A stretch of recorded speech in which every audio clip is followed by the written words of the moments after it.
Ponios ir ponai, kviečiame užimti vietas salėje, netrukus pradėsime.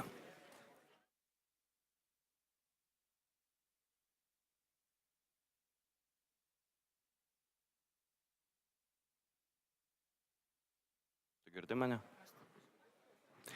Ponios ir ponai, kviečiame užimti savo vietas, netrukus pradėsime mūsų renginį.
Kūrybinės industrijos taip pat inovuoja. Už pasirodymą dėkojame smuiko, elektronikos ir beatboxo ritmus maišančiai grupiai Violin Beats. Gerbiami gyvybės mokslų atstovai, biotechnologijų kūrėjai, inovatoriai, kolegos, partneriai, sveiki atvykę į Lietuvos gyvybės mokslų bendrakūrėjų konferenciją. Conferenceforlithuania Ventures fondą investuojančiai gyvybės mokslus ir giliasias technologijas įkūrėjas ir man yra labai didelė garbė šiandieną praleisti kartu su jumis. Sveiki ir tie, kurie prie mūsų jungiatės nuotoliniu būdu ir šiandien gyvai dalyvauti negalite. Kaip matote, technologijos tuo ir žavios, kad itin paprastai praplečia ribas ir suteikia galimybę jums būti kartu su mumis. Kviečiu ir jūs diskutuoti, nors ir per atstumą, komentuoti ir kitaip dalyvauti ir įsitraukti bendro tikslo link. 2,7 milijonai gyventojų, tokia va tai tauta, kurios gyvybės mokslų kūrėjai kasdien sprendžia globalias problemas, kaip žmogaus sveikata ar klimato kaita. Tačiau kukliai vengia plačių girtis. Šis žavus nacionalinis bruožas gali tapti pavojinga silpnybė, ypač jei dirbi tokioje konkurencingoje rinkoje kaip biotechnologijos, medicinos įranga ar kūrimas. Europinius pasaulinius lyderius galime paminėti akimirksniu, tiesa. Tačiau ar žinome savus lyderius? Ar šiandien galime pristatyti kolegų vystomus sprendimus, pasidžiaugti komandų pergalėmis? Ar žinome visam sektoriui svarbės kryptis? Neabejojame, kad šiandien itin svarbu įtvirtinti Lietuvos gyvybės mokslų vardą pasaulio žemėlapyje ir pristatyti jį kaip inovacijų ekosistemą, kurioje gimsta neįtikėtinos idėjos ir daromi gyvenimai. Vienas laukia negali, užduotis ne tik valdžios ir sektoriaus atstovų užduotis.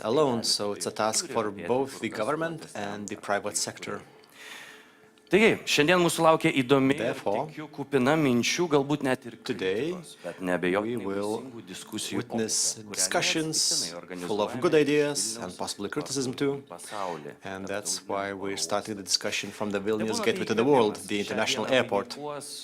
Itin svarbi networkingo dalis arba tinklavimas. We'll have a very important networking part today after the conference, where we can share the experiences of the day. And we will share our needs, our ideas, and we'll talk about the partners we need. Su globalia Lietuvos gyvybės mokslų bendruomenė sieksime įsikvėpti. We'll also meet the global life science community from Lithuania. Will share our visions, and I invite everyone in building the Lithuanian life science ecosystem, and let's promote our name and our victories together. So welcome again to the Conference of Co-Creators of Lithuanian Life Sciences. Na, o dabar tarti sveikinimo žodį, neabejotinai mus visus įkvėpti ir pasidalinti savo mintimis. I would like to invite the Minister of the Economy and Innovation of the Republic of Lithuania, Aušrinė Armonaitė, to inspire us all. Sveiki visi. Hello, everyone. Sveiki visi, malonu. Hello. It's so nice to see live live people. Susitikimų formatas. It's so nice to see that live meetings are back. Yra naudojamas. However, it's also good that we have also an online meeting, even though that's probably a bit boring for everyone now. We are meeting in a very symbolic area because through the windows here you can see the planes taking off and landing, and that's a reminder for all of us that we are part of the global world, and the things that we develop here in life science industries are mostly aimed at people not only in Lithuania, but at people everywhere in the world. That's a very, very meaningful direction. Those of you who are active in universities and businesses, you also probably agree that sometimes we might just get stuck in our everyday life and forget the size of the processes that you change every day. We and you together can help people with rare disease. We can add to the creation of innovative Tai, kas drugs. gimsta universitetuose, laboratorijose, tie išradimai vėliau The inventions su that verslo pagalba are born in the labs pritaikomi rinkai are tampa inovacija. commercialized through Ir businesses taip and mes become keičiame innovations in the pasaulį. market. Tai yra beprotiškai That's what įkvepiantis. changes the Tas world, and įkvepia, that's a mane. very inspiring area, and that's very inspiring for me personally. Biotechnologijos, gyvybės mokslų industrija Biotechnologies yra, and life sciences mums, industry Lietuvos, is, vyriausybei, for us, for the government of viena iš Lithuania, didžiųjų one of the three prioritetų, priority kur mes breakthrough norime areas daugiau where resursų, we want to add labiau įgalinti more resources, akademiją, we labiau want to įgalinti empower verslą, the kartu bendradarbiauti, academic world, kartu we ir want to atskirai empower taip pat business vystyti to svarbius, coordinate, cooperate, sprendimus. and also to Štai, work pavyzdžiui, separately visai netrukus inovacijų in agentūra, kurios čia creating irgi important matome decisions. ženklų ir komanda yra. Visai We see netrukus the sign of paskelbs kvietimą, Innovation Agency misijoms. here, and we have the team of the Innovation Agency on the conference, and we'll have a launch of Call of Interest. One of the main areas is life science, so please use the resources, use the opportunities to create new partnerships in Lithuania and also outside Lithuania. So let's use the opportunities. The last thing I want to mention is that I want to thank. I think we don't thank each other enough. Everyone has their own goals and aims. We all know what we want to change, but sometimes we forget that the people that are working next to us, or maybe working together in a network, those people next to us can help us to become better as experts and as human beings. As a minister, I want to thank you for making Lithuania better known. Of course, a lot of other governments say that biotechnologies are a priority. That's a very competitive industry. There are huge investment coming in, there are huge laboratories being built, and we, Lithuania, also have things we can be proud of. We have some niche competences, but these are world known. So thank you for making the name of Lithuania known worldwide. But don't forget that the work you do is aimed at global market to change the world and to help solve the universal problems. Thank you. Ačiū labai, ministrė, už jūsų sveikinimo žodžius. Thank you, Madam Minister, for your welcoming address. Can I ask you something? You as a person, by which direction in life sciences are inspired the most? Well, that's a personal question, right? So I'll share then a bit of my experience. When I became a minister, I started learning more about gene editing therapy. And only then I connected that with my family experience. My grandmother, she's now passed away, she had a very rare genetic disease. And my grandfather made sure that she could live longer than the doctors forecasted.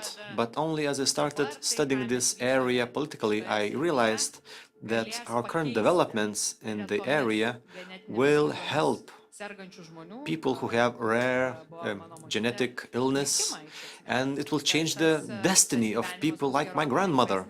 They will have a much easier and much longer life. So, well, everyone has to play their part, and for me, this particular thing is the most inspiring. But, well, I don't want to undermine any other scientific areas, industrial areas. Everything is exciting in the industry, and the changes will be great. So let's just not forget all these changes that are coming up. Thank you very much.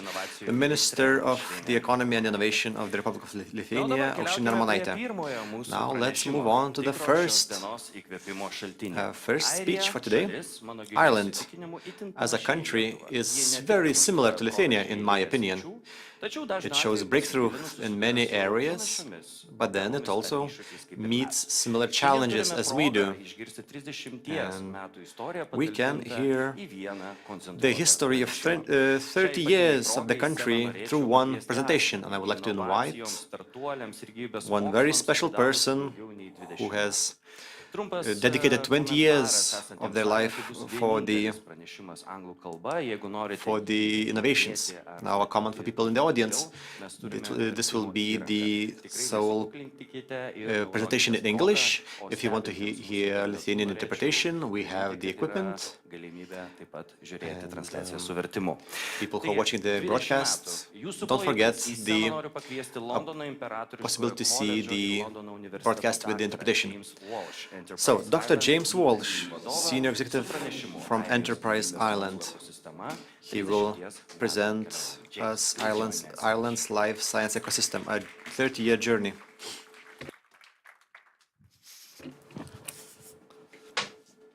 Hello, everyone, and thank you for having me here.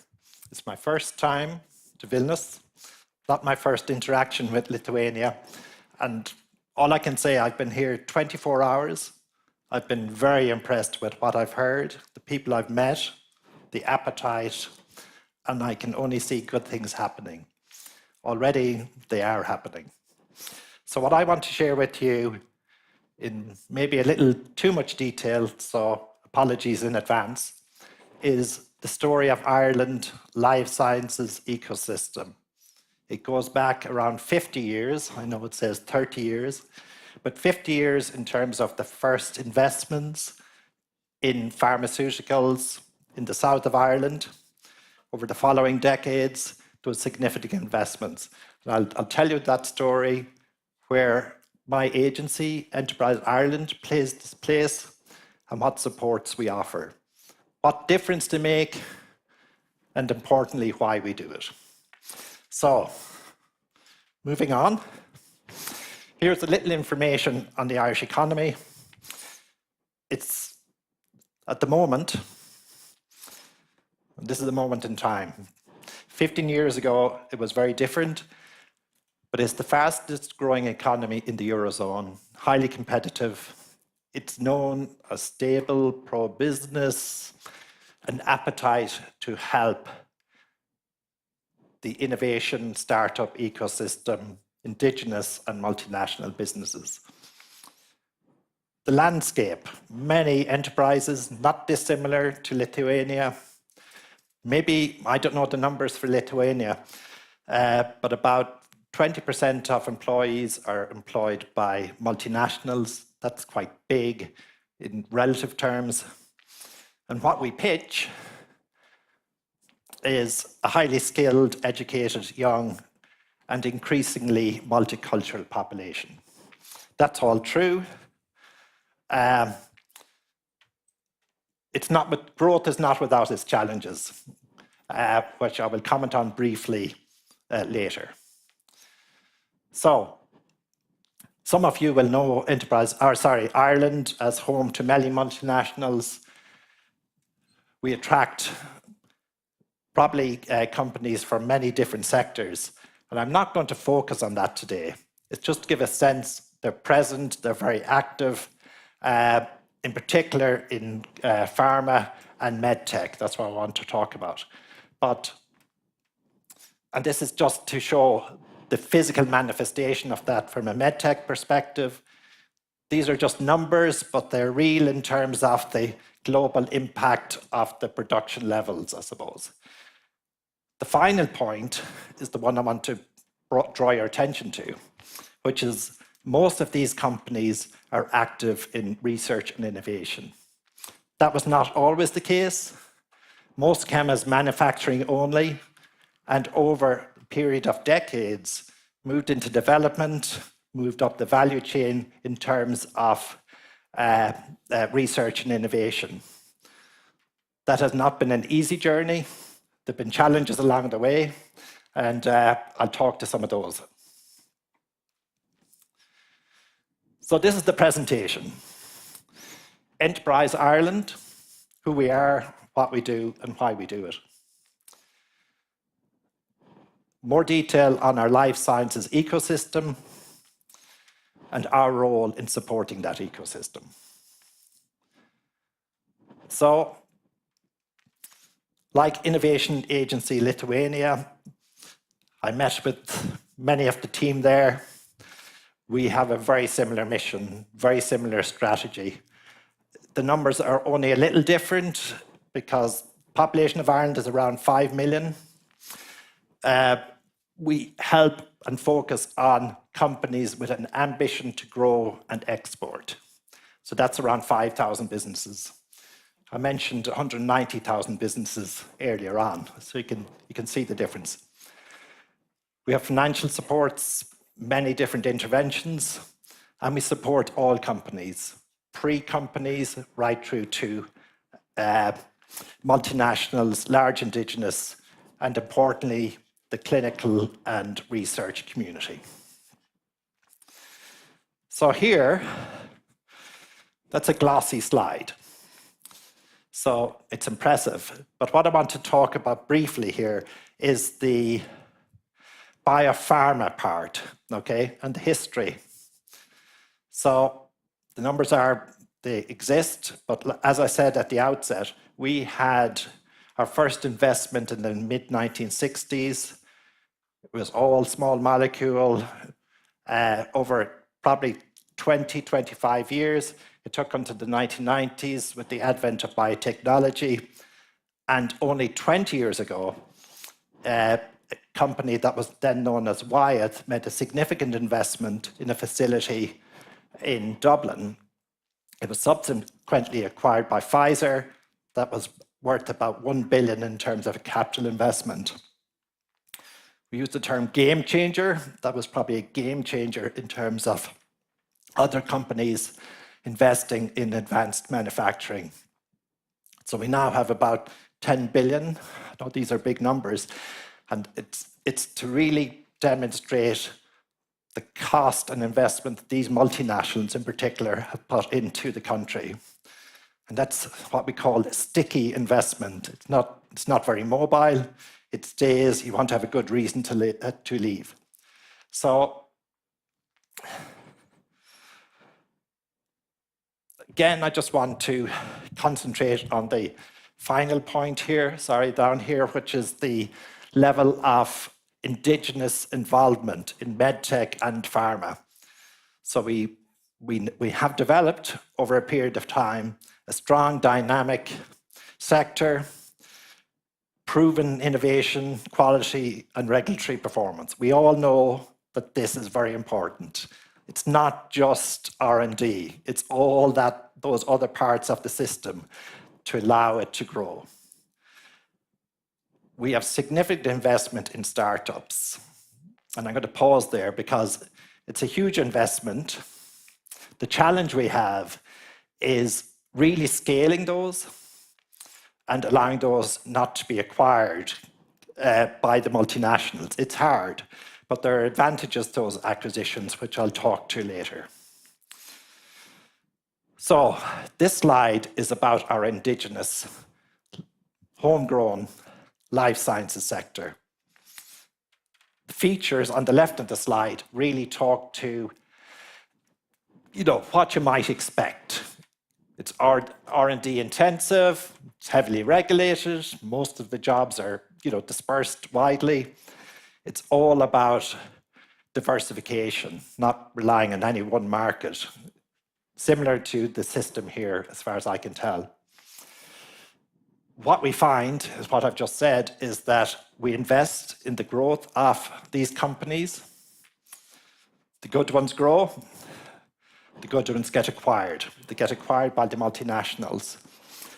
And what happens? Why do we do that?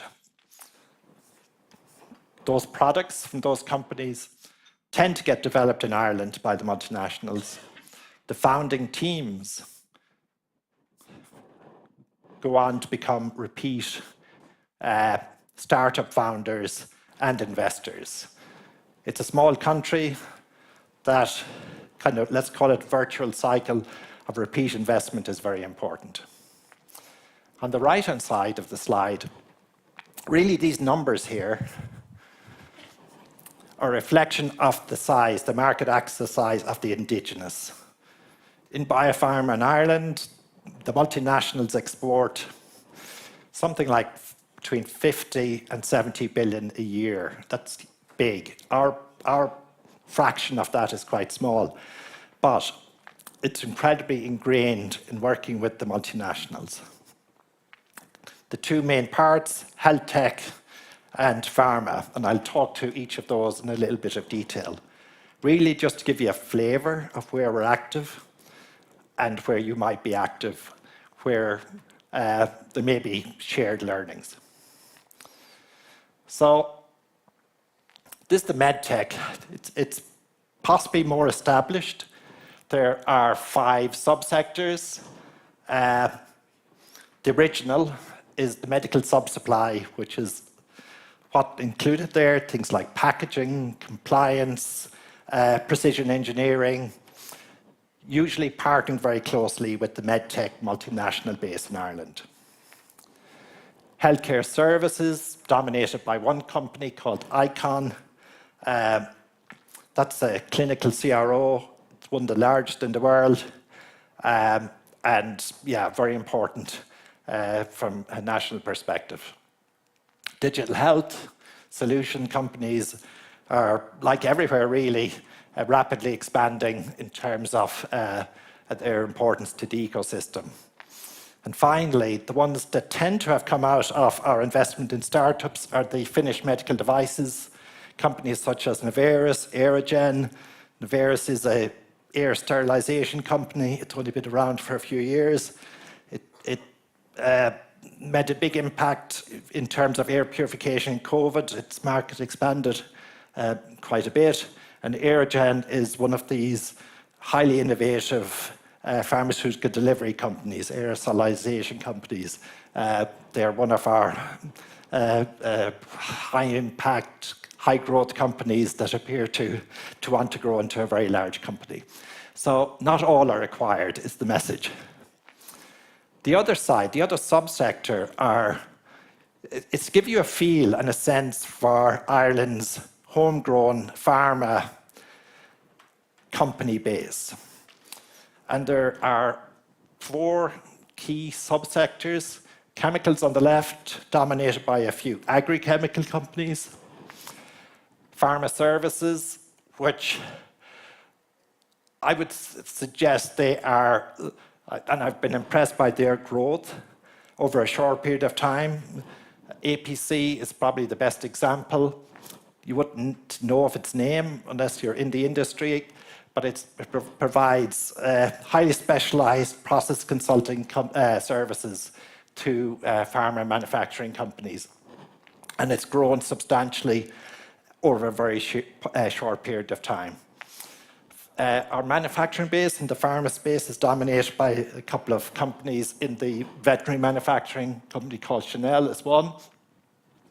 And then I thought I'd mention on the drug discovery side, which is a relatively niche area in Ireland, just because historically we've focused on that manufacturing bottom-down approach, or top-down approach, I should say.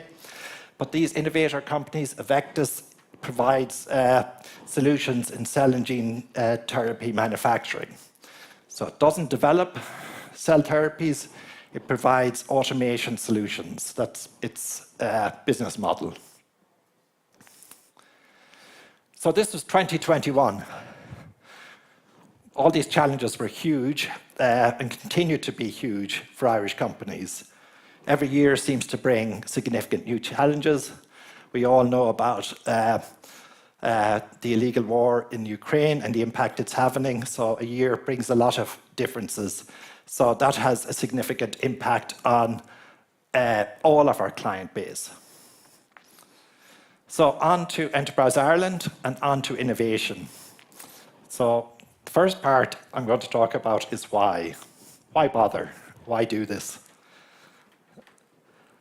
And once I convince you why, I'm going to then give you a little bit too much information, and I'll try to be concise on the solutions, our toolbox, and what difference they make. So This slide here, there's only one message from that slide.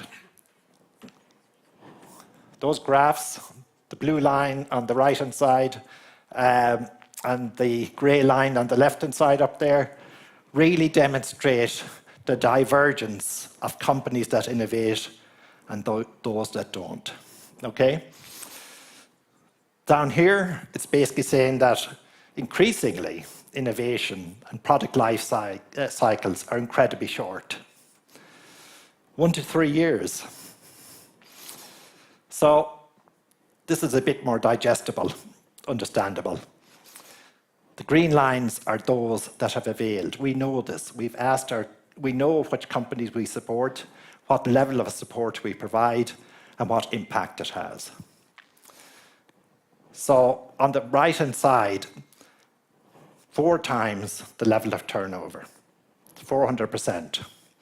Over 800% increases in export sales, and even those that aren't active internationally, it's at least a 30% increase in domestic sales. We've been surveying our client base for 7 or 8 years. These numbers are not changing. You will not be surprised. Now, I mentioned 5,000 companies earlier as our client base. At the bottom, you'll see here that 2,000 of our client base avail of some of our innovation supports. Not all. A very small subset avail of all. That small subset are the most successful. But what I want to talk to you about are, at a high level, where we focus, where we put our bets, and why we do that, okay? So the first is the support for the startup ecosystem. These apply across all sectors, and the number to remember in your head, if you want to figure out from a life science perspective, is around 30%, okay? So about 30% of all the outputs here go into life science projects, life science companies, except for the final one, which is the European Innovation Council, which is dominated by medtech, in particular, companies that do very, very well in Ireland in that space. So how do we invest in startups? We do it via grants, but we also do it via equity, direct investment. We take a small shareholding, and we look to see that the private sector co-invests. So we do not invest unless the private sector co-invests. We do this a lot. We are, as an agency, probably the leader in the world in the number of investments we do per year, if you look at any of these kind of measures. Commercialization funding, I'll come on to. It's a particular funding scheme for applied research in the university system, aimed at researchers in research performing organizations and the healthcare system. Those 3 criteria have to be met. It's not research for research's sake.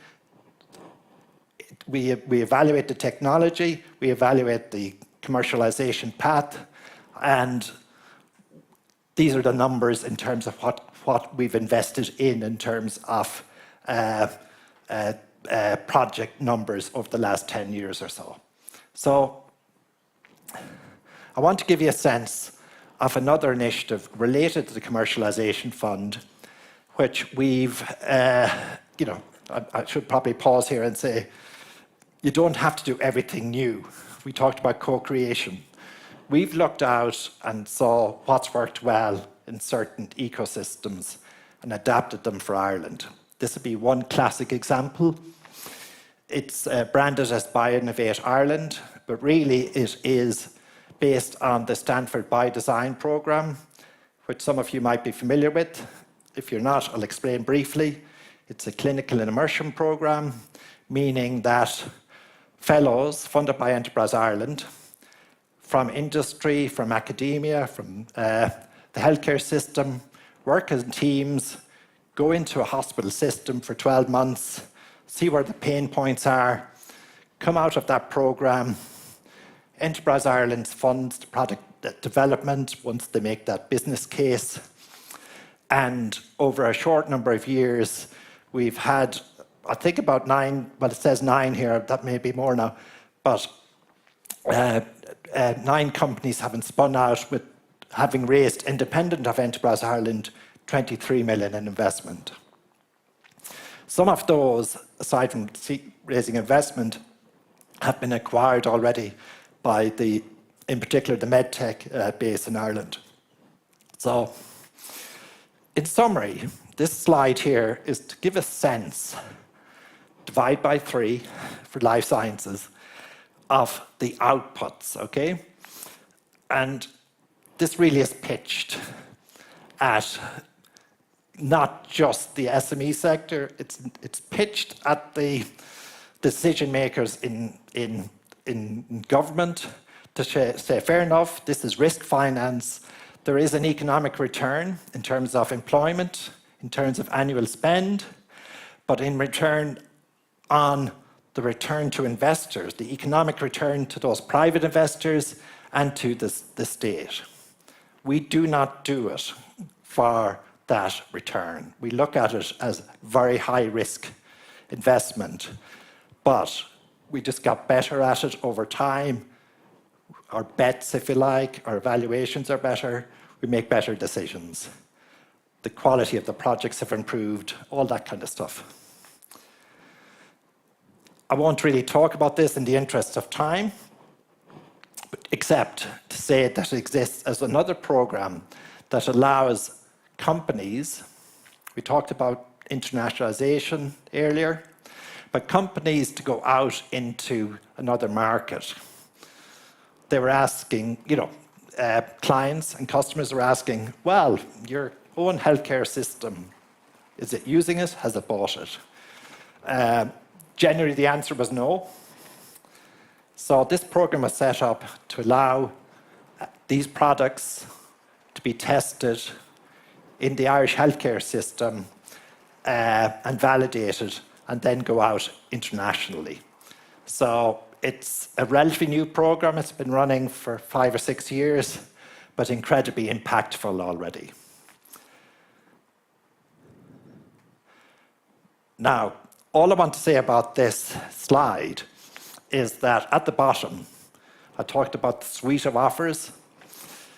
I understand from speaking to colleagues earlier that you have a version of the Innovation Voucher Scheme. This is incredibly popular in Ireland. For those not aware of it, it's really a voucher to spend with an RPO, a research providing organisation, to undertake some level of activity. For those SMEs that are not research active, who may have an idea, who just want to explore that possibility. It's a way to demystify and open the door. Right up to the very top, which are technology centres. In parlance, in European parlance, they're called competence centres, I think. But they're essentially industry-led major research centres in what's called high technology readiness level. I'm sure some of you have heard that kind of language. So here is an example of a number of these technology centres. They've been around over about 15 years now. We fund them over 5-year cycles, and we evaluate them to ensure they do what we hope they intend to do, if you like. So we only ever set up one of these centres after significant consultation with industry. It's all about cooperation. The industry partners in each of these in the market are competitors.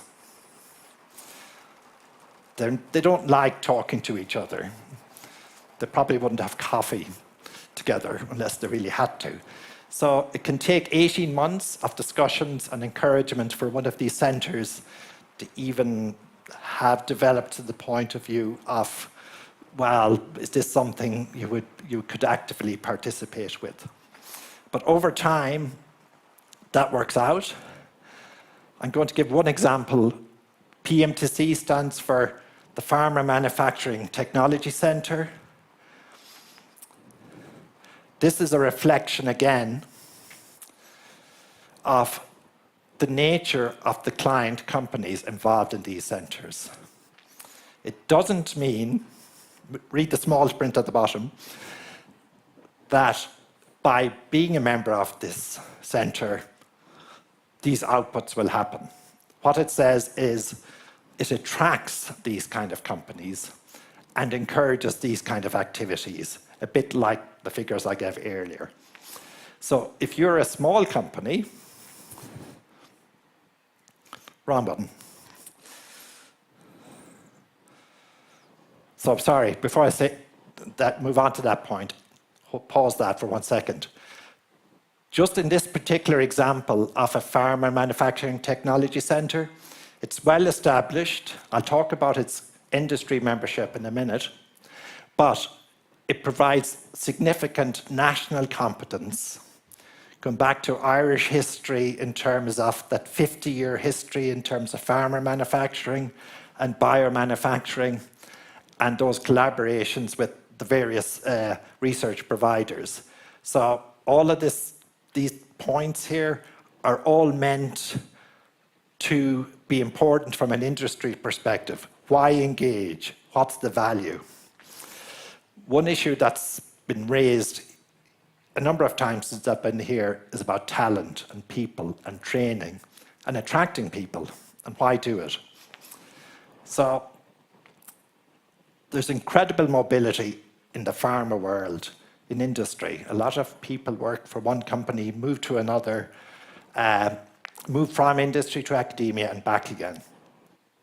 It's because of initiatives like this that know-how and expertise moves around within the ecosystem.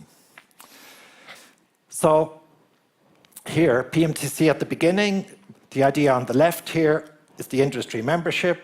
There are many of the major multinationals, like I mentioned, but a number of the indigenous companies like High Tech Health, which really focus on supply chain expertise. APC is a company I mentioned earlier at the bottom. Their involvement in something like this has been incredibly important to their growth as a company. They get inside the company, the multinational company mindset and have developed incredibly strong relationships and business out of that.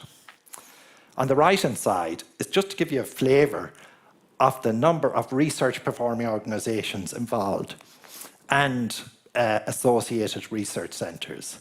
I'm not going to talk about any of them in particular, except to say that encompass all the national capability relevant to pharma manufacturing in Ireland.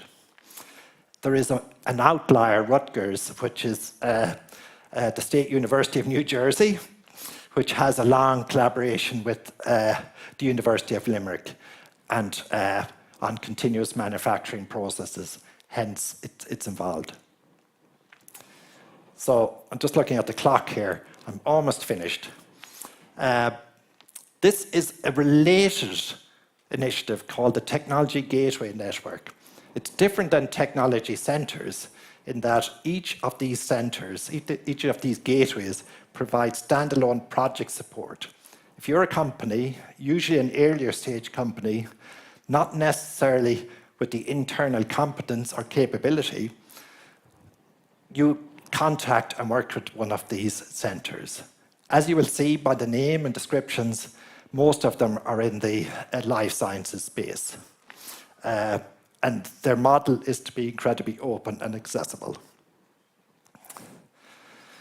This double helix is appropriate in the sense of it just is to give you an idea where Enterprise Ireland sits.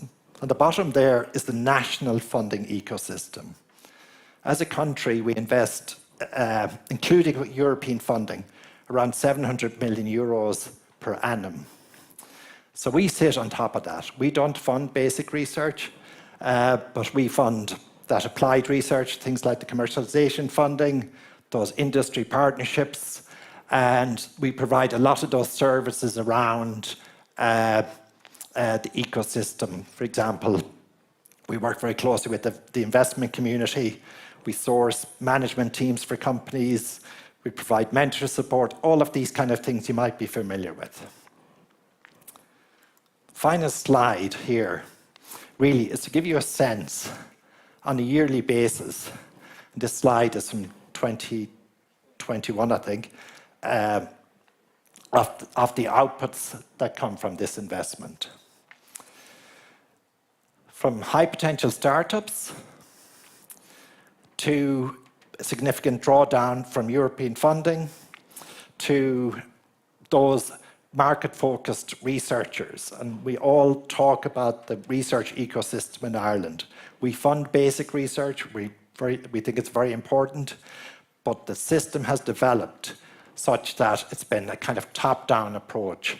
So everything is driven. If an academic from Ireland was up here, they tell about your research, but on the other hand, they tell you about their capability just as much. It's pitching for the next project. That appetite is huge. And I'm going to leave it at that, except to thank you for the invitation. I think case studies are important. And if you have a chance, part of our branding is the Irish Advantage website. On that, if you have time, have a look. You will see some of the case studies in terms of the impact on a sector-specific. It's very user-friendly, digestible, etc. So yeah, I'm going to leave it at that. Thank you for your attention.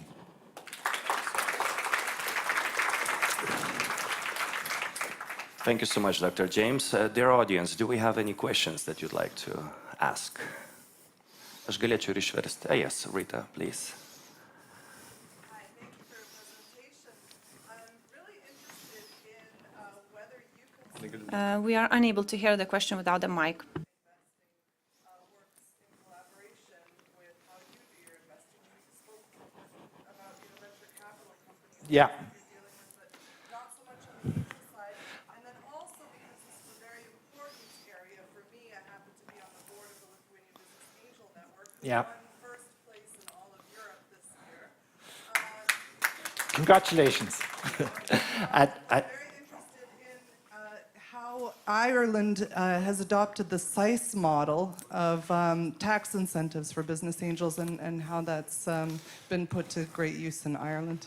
Okay. James, before you continue, sure. Aš galbūt pagarsinsiu klausimą. Rita Sakus paklausė apie verslo angelų indėlį visoje šitoje kelionėje ir kokie galbūt galėtų būti tiek mokestinės lengvatos ar kitos iniciatyvos, kurios įgalina, kaip sakoma, verslo angelus investuoti daugiau ir dalyvauti visoje perspektyvoje, kurią gyvybės mokslai kūrė.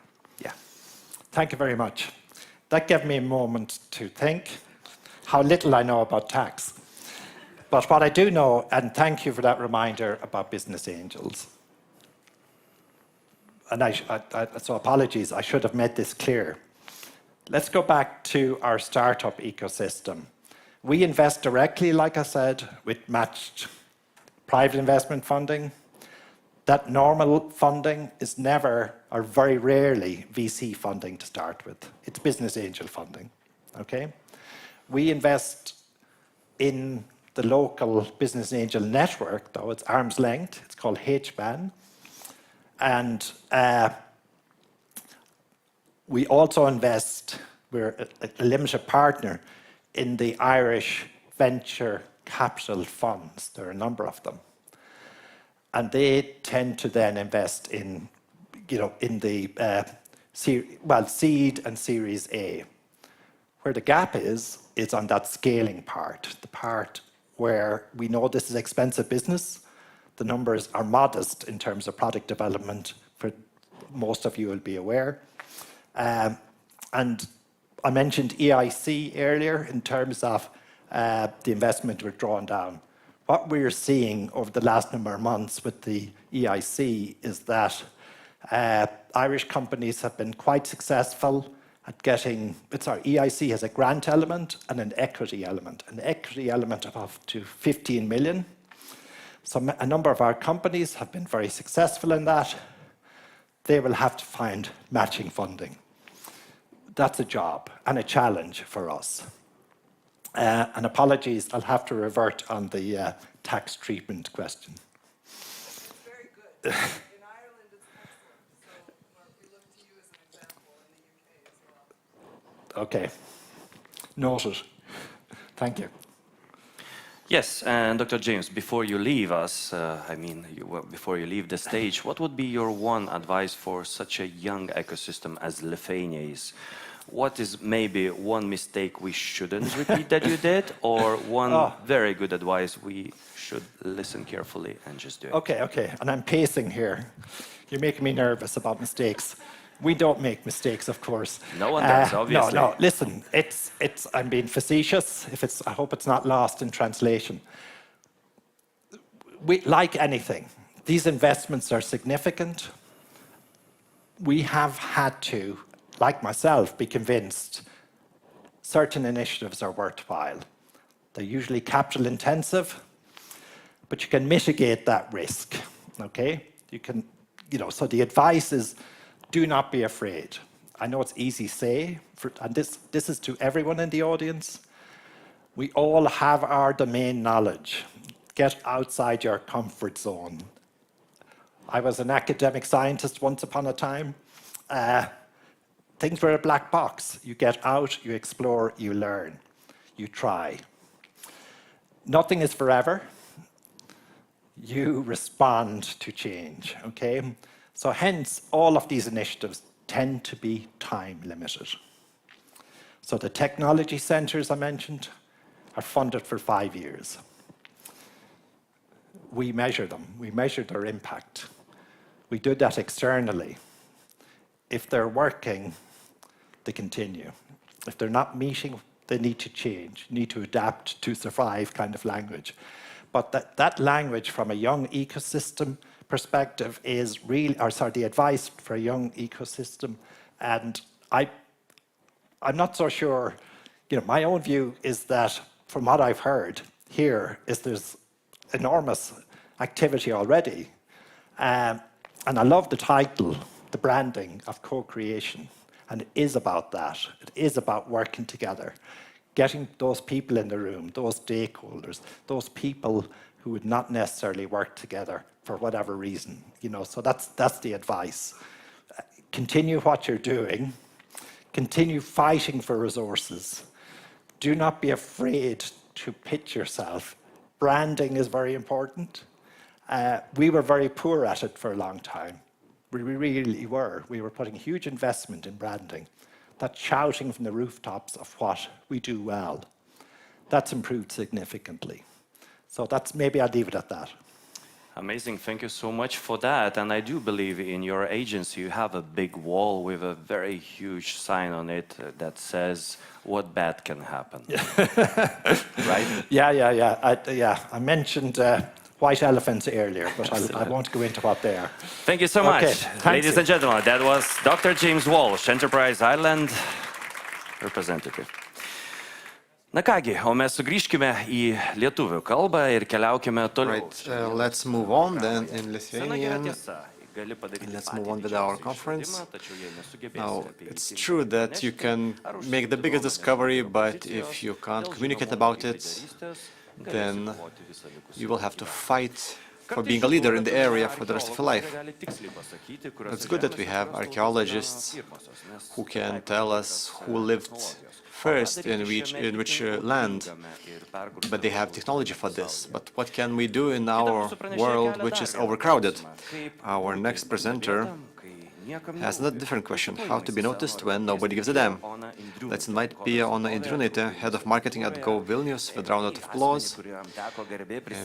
Pia is a person who touched CTB and Google. The stage is yours. Taip, sveiki visi, mano vardas Pija. Hello everyone, I'm Pia. I'm very happy to be here. Džiaugiuosi būdama čia. I'm very happy to be here. Galėdama paplepėti su jumis visais. I'm very happy to chat with you all, but I would like to first of all say that I am not an expert on life sciences. I come from a completely different sphere, so when I was asked to present here for the first time, I was really scared. What should I say? But then I'm a specialist in marketing, so I've worked in many different areas, including business to business and transport and others. So I decided that at the end we all have the same goal. Doesn't matter which industry you work in. The goal is to be noticed so that our companies, our brands, and our results are very noticed in an environment where there are many different topics. So I'm going to share my tactics and rules that me and my team are using every day so that we can speak and be visible. Now, just a few key facts why it should be interesting to anyone. I came to marketing from sociology in the UK. I studied sociology. I had my master's in Amsterdam, where I specialized in information wars and propaganda. So that's very close to marketing. Now I work in marketing, and I worked for 3 years in CTB. CTB is one of the first car-sharing centers in Eastern Europe. I worked for 1.5 years in Google. I was on the team for Eastern Europe, and I worked on marketing projects for the Baltic countries. And now I work in Go Vilnius. I am head of marketing in Go Vilnius for the last half year. Now, the rules that I will present I used in CTB, Google, and in Go Vilnius, so maybe you will find some tricks to use in your work. Now, if you don't know what's Go Vilnius, officially that's an agency for tourism and development in Vilnius city. We work in attracting tourists and conferences and encouraging business practice, and my team is responsible for increasing visibility of Vilnius in foreign countries. So, here's the main question. I'm not sure if I see everything in the slide. So how can you be noticed when no one cares? Well, we might think that Vilnius is a big city, so how can it be uninteresting? There seem to be some other transmission from the mic. Do you also hear this other transmission?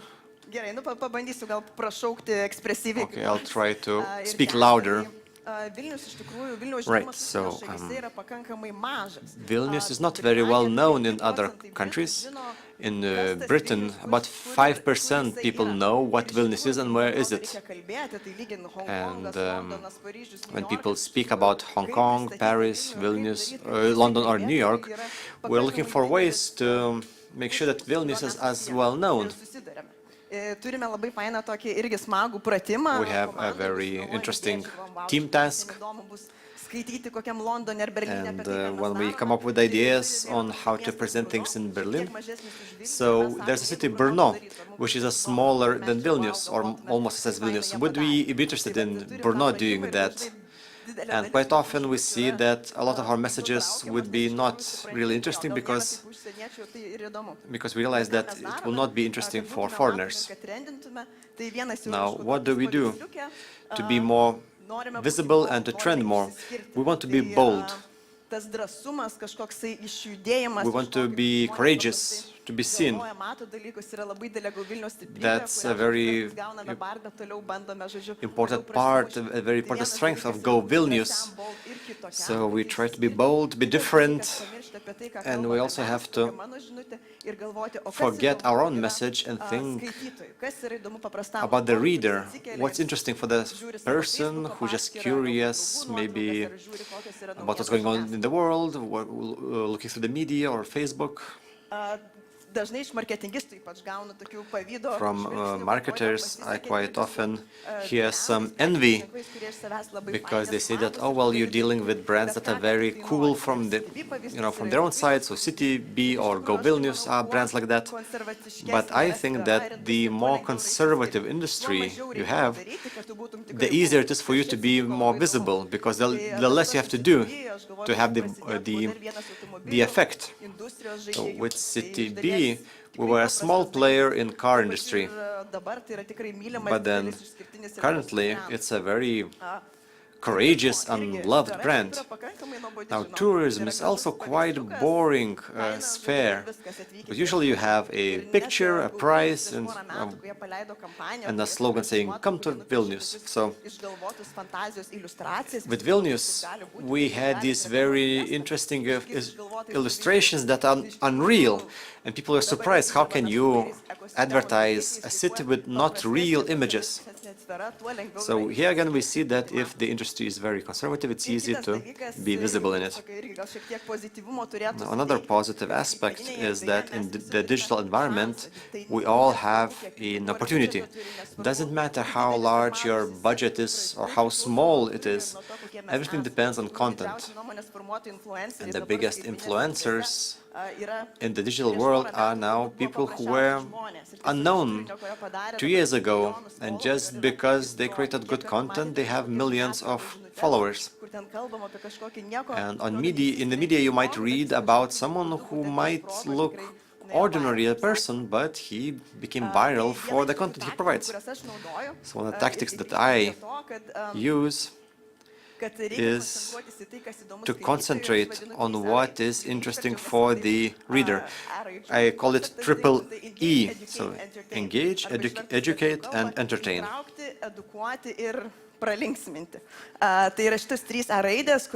These three E's, or triple E, is one of my guidelines for corporate communication. Quite often the textbooks, marketing textbooks say that you have to engage your client, but what does that actually mean? I think that in any kind of communication, whether it's a public press release or a Facebook post, you have to educate the person and to entertain the person. If you use social networks, well, no one goes there so that some brand like Coca-Cola or someone else to engage you. Well, maybe you might want some education, but what people usually want is to be entertained, and that's what attracts people. So they might want to see jokes, or maybe some sad stories, or maybe just want to see a puppy picture. Anyway, people just want to see the content that's popular on the digital channels. So you have to have a goal to raise emotions for the person who came to your media. Now, another important issue. You should think about not what you have to present, but you have to look at what is interesting for the world. That's a very old term for the news, is newsjacking, where you look at what people are talking about and then you join the discussion by joining the dialogue. Politicians really love that, because everyone wants to say something that people are interested in. But you can see a lot of examples of this. As Go Vilnius, we try to use that in social networks, even though, well, that not always works. And that's a good example here. About a month ago, there was a scandal in Europe regarding the Prime Minister of Finland on the parties she was in. So, well, we decided to also say something about this, to do a newsjacking. And we had a very small post. In 10 minutes we prepared this. And then next day we saw that Greece and Spain had newspaper articles about this. We had thousands of shares. Some people were very happy about this, some people were not very happy about this post, but people were talking about Vilnius, and we, well, created this post in 10 minutes, and it became a trendy post. So that's a very good example, where you have to look at not only what you have to say, but also see what people are interested in. So I tried looking for other examples, a few more examples, on what's interesting for the readers. So you can see some Go Vilnius examples, because these are interesting examples because they show the process from the start to the title of the post. So in The Guardian, we had this message that we promoted that during the pandemics, Vilnius allowed the cafes to have more open spaces.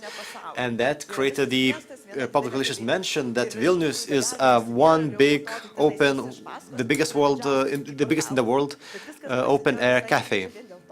And after The Guardian, others followed this. Now, how did this start? Well, we saw in a very bureaucratic document in Vilnius municipality which mentioned that there's a change in the permits. And of course, I thought that, well, no one would care about the change in the permitting process. But then from this very boring message, we transitioned to Vilnius being the biggest open-air cafe in the world. Now, another example. One of the most famous articles about the portal of connecting Vilnius and Poland. And without the actual photos, it seemed boring because, well, you can have live feeds from anywhere in the world. But then we had this specific story about this portal being a two-way gateway between us and Poland. Now let's get back to the scientific industry. Science industry is very interesting for me as a marketer, and for me that's a very scary topic for me as a marketing person because, well, it's easy to make a mistake. But there are thousands of examples. How can you spin the message and make the message more engaging? So a few examples from Go Vilnius that I remember just last moment before the presentation. So one of the examples is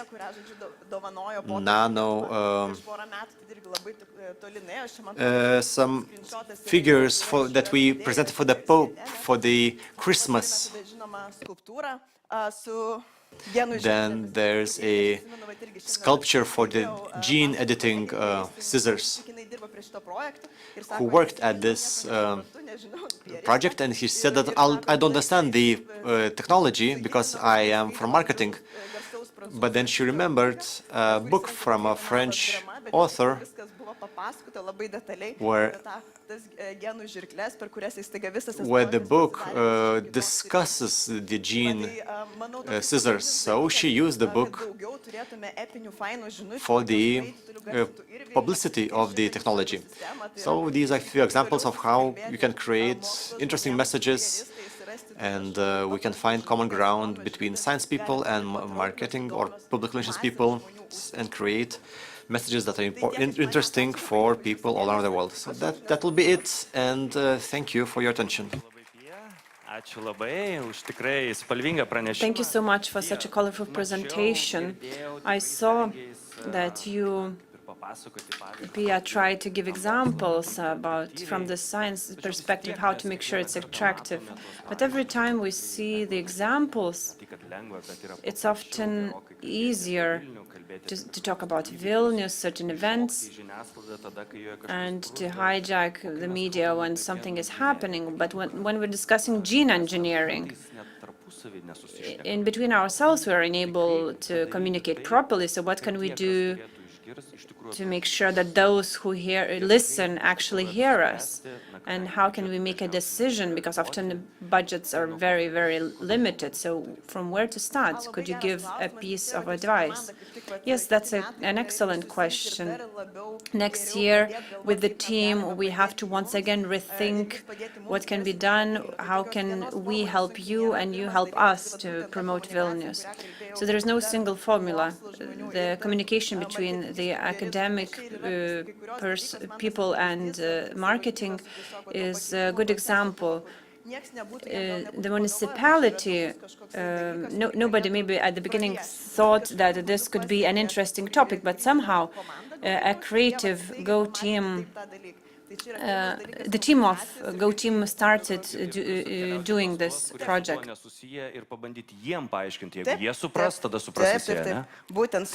So it's important to understand, and you need enough patience to explain, first of all, certain things to experts from a number of different areas.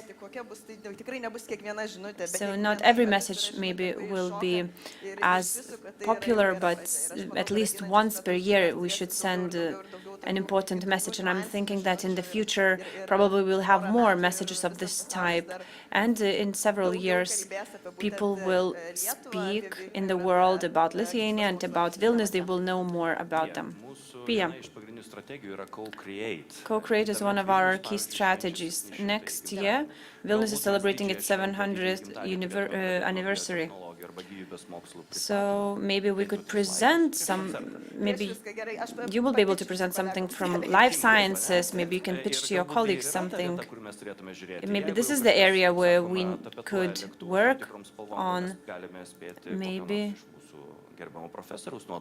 Maybe we could use certain photo from our professor and so on for the event. So we can brainstorm and then decide what to do. Thank you for your presentation. Pijona Indrūnaitė, marketing from Go Vilnius agency.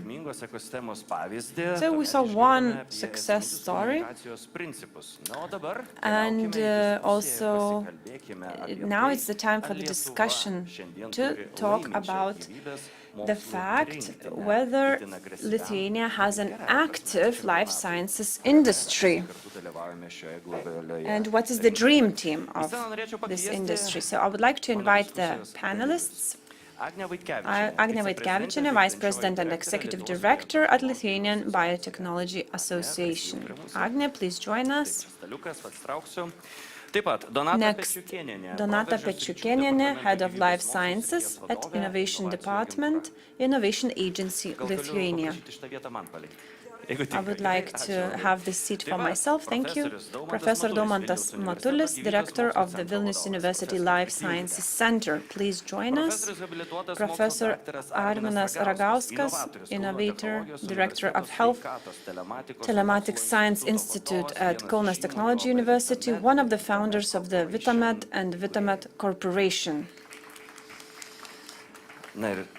Professor Vaiva Lesauskaitė, Vice Rector for Research at the Lithuanian University of Health Sciences.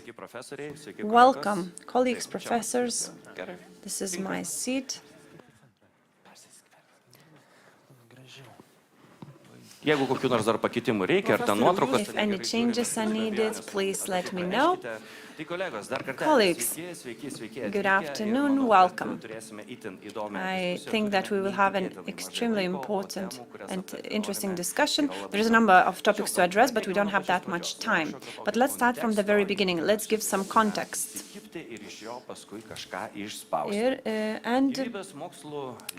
So the leaders of life sciences are clear today. And where are we at the moment? Can we be similar to other same companies or not?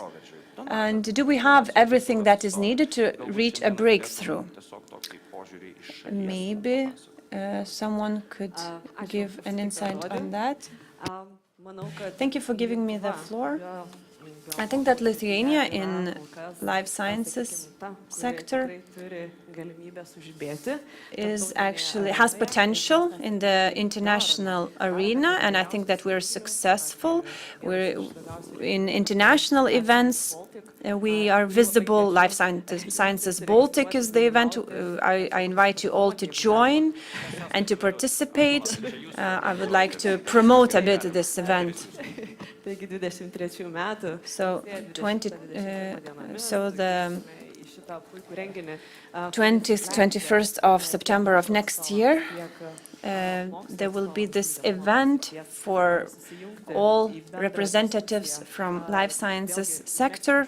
We will have opportunity for networking, for exchange of ideas, and we will be able to communicate as well. I think this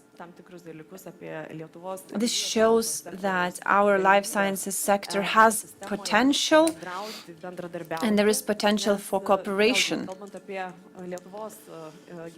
As the ecosystem of Lithuanian life science, what is especially prevalent is cooperation between private and public sector.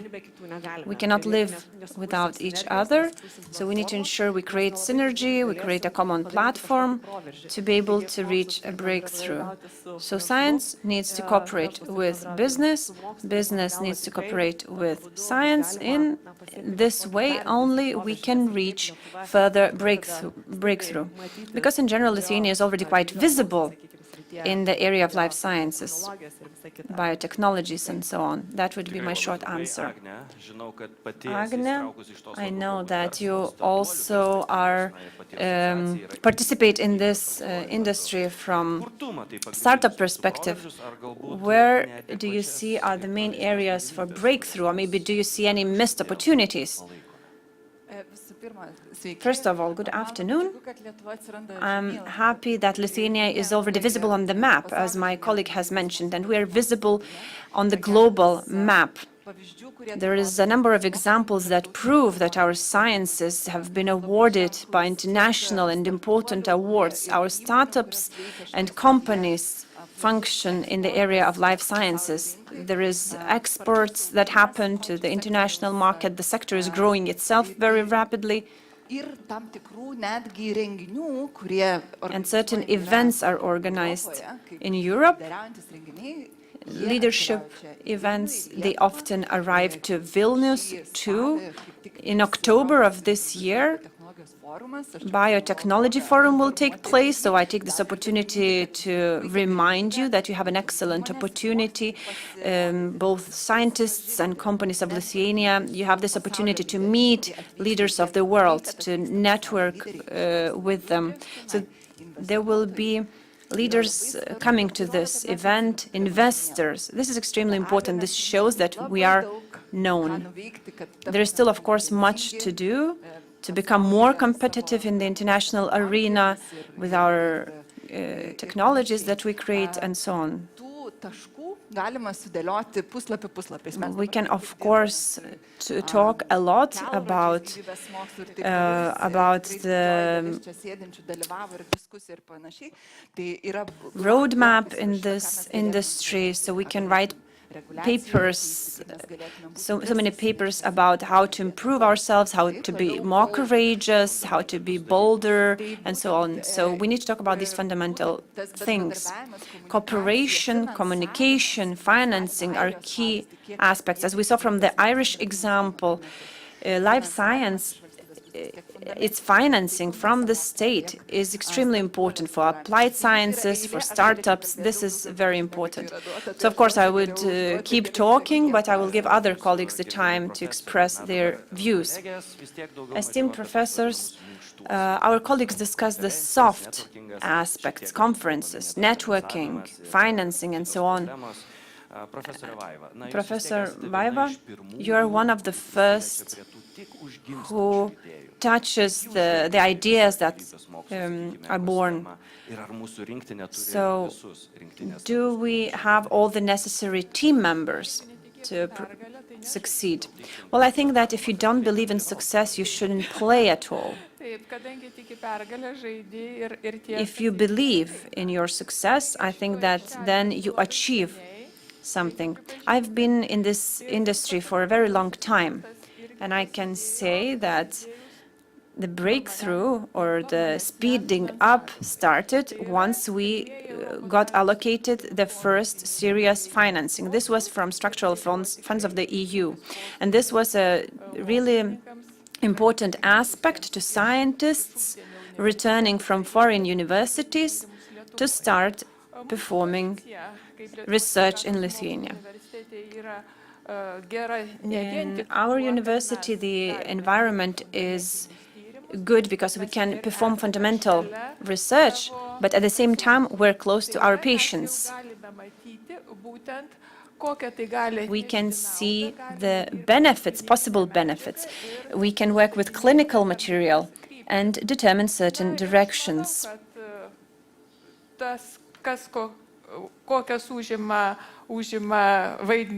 So each person has a role to play in a team, and that role is constantly changing. I am a music lover, and I know that tenors can change their role in a band and so on.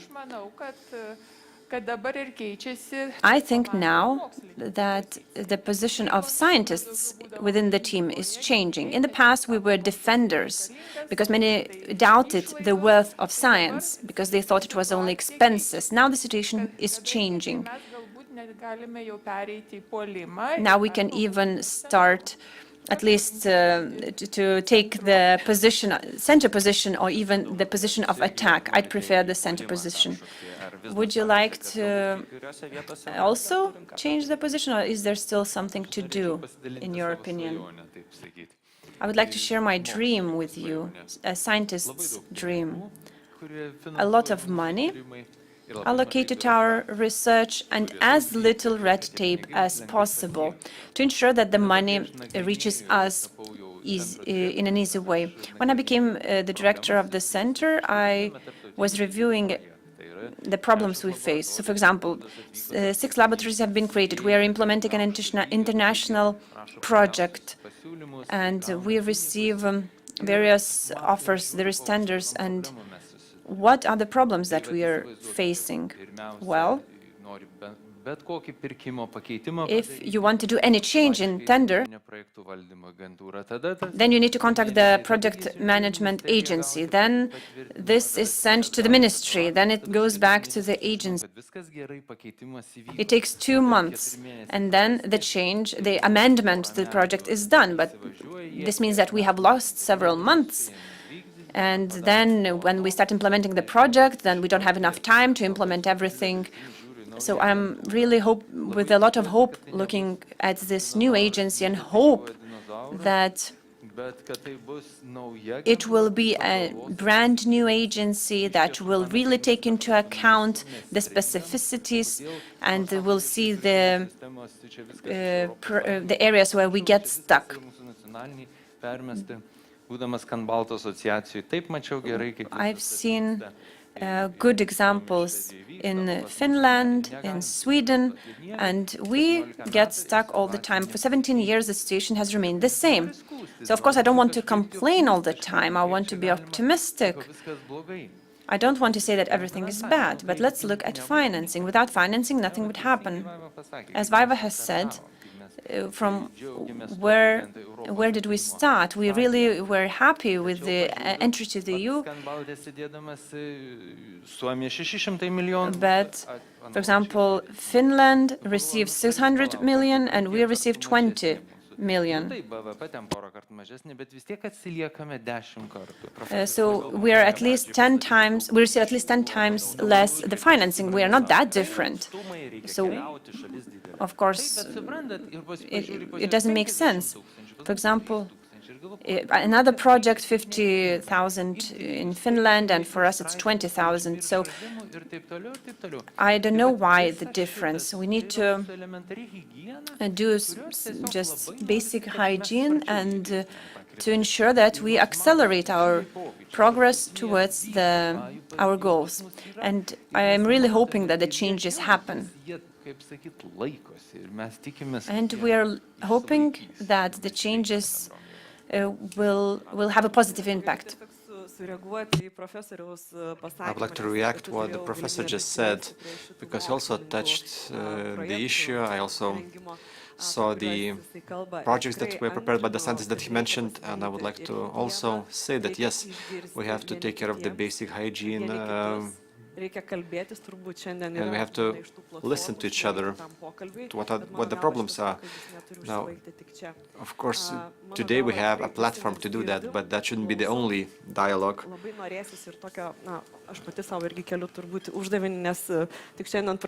I have a task for myself, because a new task for myself, because I just started today this position, but then I worked in the university a while ago, and I think that we'll be able to discuss the issues and to find solutions. Professor Arminas, as far as I know you, you're one of the most positive members of the ecosystem. So do you believe that everything is good in the ecosystem, or maybe there are some issues that even for you are not good enough? Well, you probably know my image and not me, because I'm losing positivity every day. And when today I heard that we should be on the European map, etc. Well, it's a miracle that we're on the map. Did we do enough on the 30 years to stay on the map? So before worrying about hygiene of our own projects, well, we should still check if we're still on the map. So I'm not very positive on this. Now about these issues that we mentioned, that there's not enough money and too much bureaucracy. I think the main problem in Lithuania is that we can't, there are issues between separation of science and business, because business makes money and the science spends money of the grant and doesn't earn anything. And once we understand what the actual situation is, well, what we will have. The state can spend as much money as the state has. It could give billions for the scientists, and we can spend that, but we have to find the value in the change that can be created by science, because science first of all creates innovative products, and if these products are really breakthrough, you can open up a new market and you can have huge profits. So that's the main problem. People do not understand the value of science. Now Finland understands this much better, and they fund the scientists who create this value.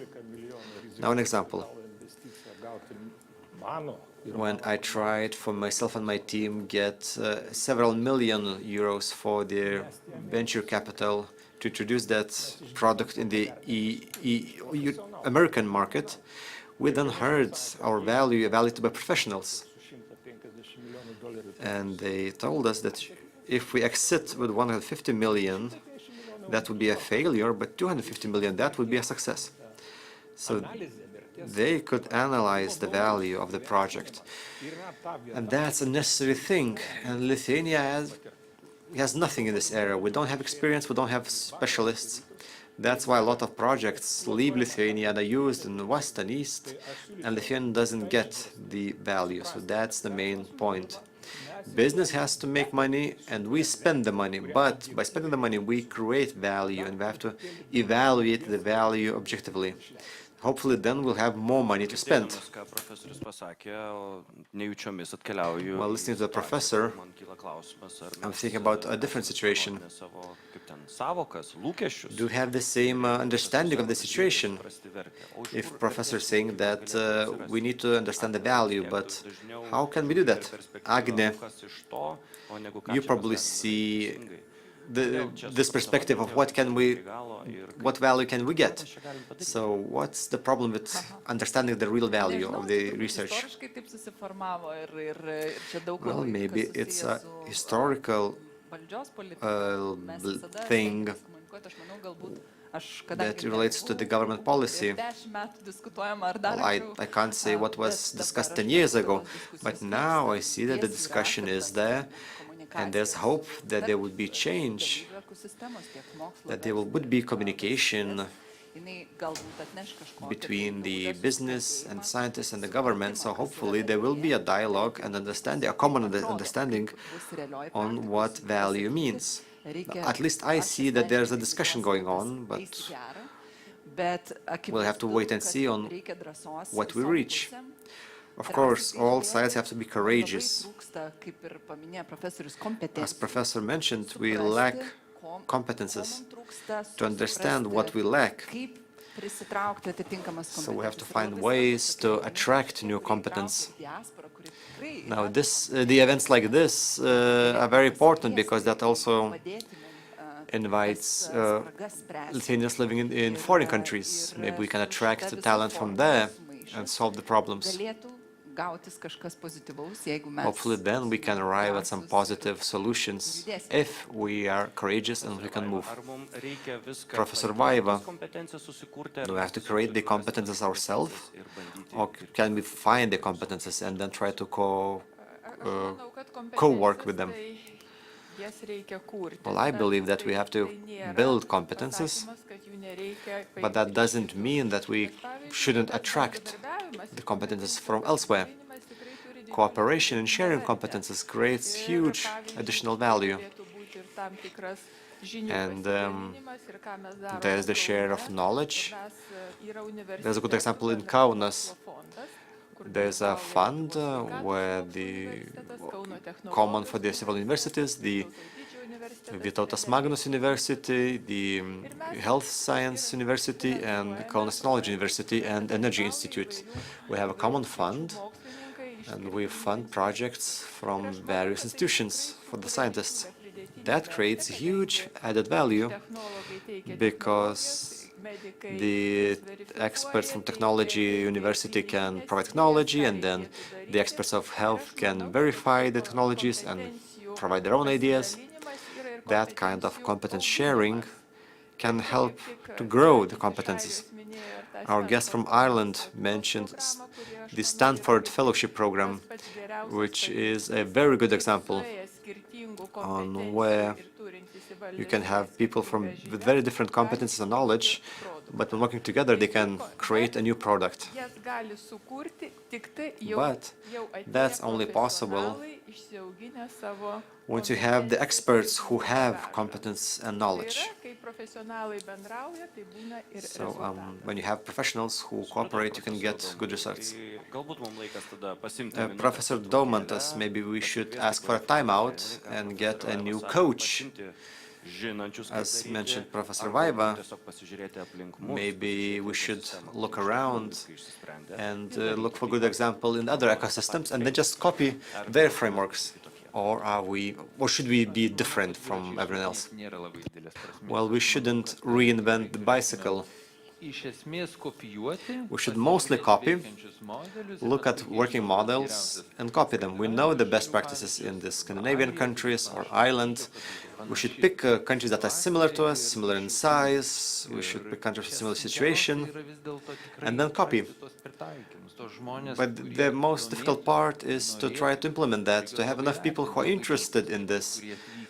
And we should value and treasure our partners if we manage to invite them. Because we don't have enough people and we don't know everything. We know maybe something in our own niche.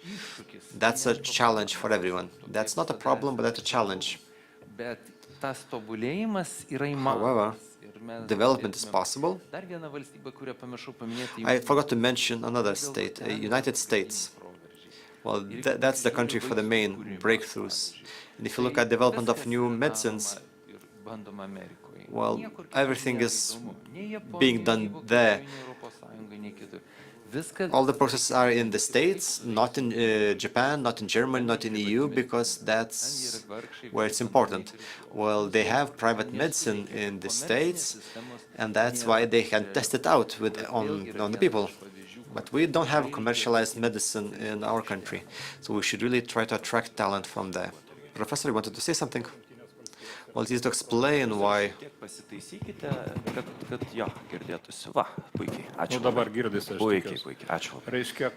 Right, so why the states are so productive in health and biotechnology sectors?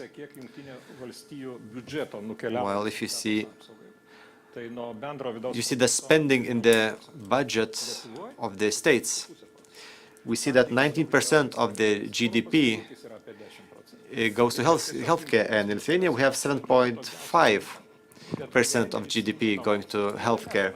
In Europe, you have a 10% average. Now, what can we do to improve the situation? We have to know the situation, we have to know the numbers and understand the policy. We have to understand the history in the States, what happened there. We see that they allocate a huge amount for healthcare because, well, even the GDP in the States is huge, like $17 trillion. If you look at the changes in GDP in time, you see you see these kind of steps where you go up and then stabilize and then go up. Now, when there's stabilization, well,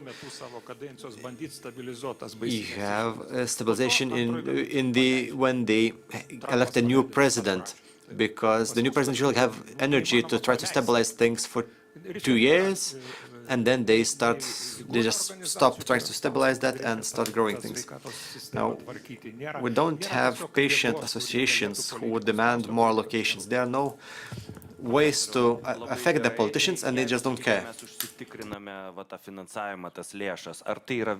Well, Professor, so if we have enough funding, is that all we need?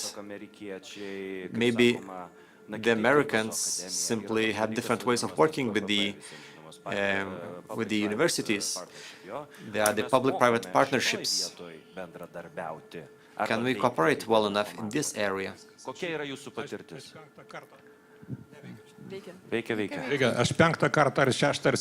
Right, so, well, I heard the word cooperate 5 or 6 times. That's a very misleading term. When you go to a bank and you need an extension with a loan, are you cooperating with the bank? Well, the bank would say that's a partnership. Well, yes, partnership is a good term, because that's a different thing. So you need a win-win situation, yes, you can get, but the partnership means that you know what you're giving up, and that the other party will give you something to you. That's the basis for capitalism. Now, when you're saying that we need to attract consultants who will come and teach us on how to evaluate our science, well, you have to keep in mind that that costs a lot. A Life Science Conference wanted to invite a popular prophet, futurist, Harari from Israel. Do you know what he asked for the 1-hour lecture? Try to guess. More than 500,000? Or was it cheaper? Well, that's very close guess. Israel was actually cheaper than the States. That's a very American guess. So the competences are very expensive, because the consultants will want to evaluate that you actually create less value than they will try to sell it for. Professors, what is our goal here then? Are we looking for a real breakthrough or what? Humanism is a good position, but I think that capitalism it's difficult to find humanism's position in capitalism. Professor, do you think the same way? We do have numbers, we do have financing, we implement projects, there is opportunities to do everything. So let's be glad with the success stories. Now we know exactly that we can work independently from others. Professor Shikshnas achieved this amazing result because he had been working before for a number of years to develop his studies, and the area he worked with the area of bacteria and viruses, and it seemed that there was nothing too interesting to discover, but then he achieved a breakthrough. He understood how the mechanism worked and how this mechanism could be applied in practice. This is a good example how a fundamental science develops and creates applicable value. I would like to underline that in this ecosystem we need balance. We don't need to only think about the applicable part or the fundamental, theoretic part. There needs to be a synergy between both parts. Students' studies should be of quality. There needs to be cooperation at the international highest level. I see that at the moment we're on the right path, but there is still many challenges on the road. So I see many parallels we could draw with a basketball team. We have a strategy, a good strategy, so we won't be just randomly shooting balls. We will be following the strategy and plan.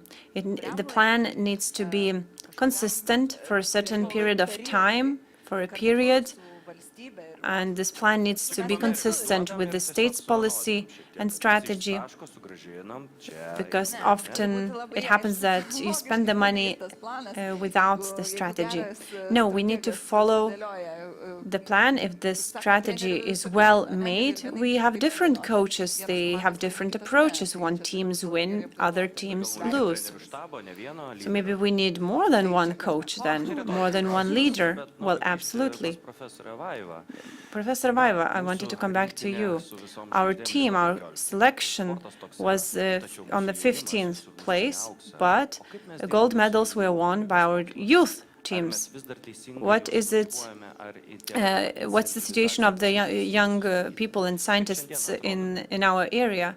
What's the situation? Of course, we could complain. It's easy to complain about the situation, but first of all, I would like to say that we have an excellent and very talented youth. They are talented experts in various areas. They're interested, but they often face the reality that is lack of funding, and that person needs to survive, to live. They need to be able to pay the bills, and at that time, sometimes they just leave the scientific industry and look for a job where they can survive and live off of it. I think that at the moment the trend is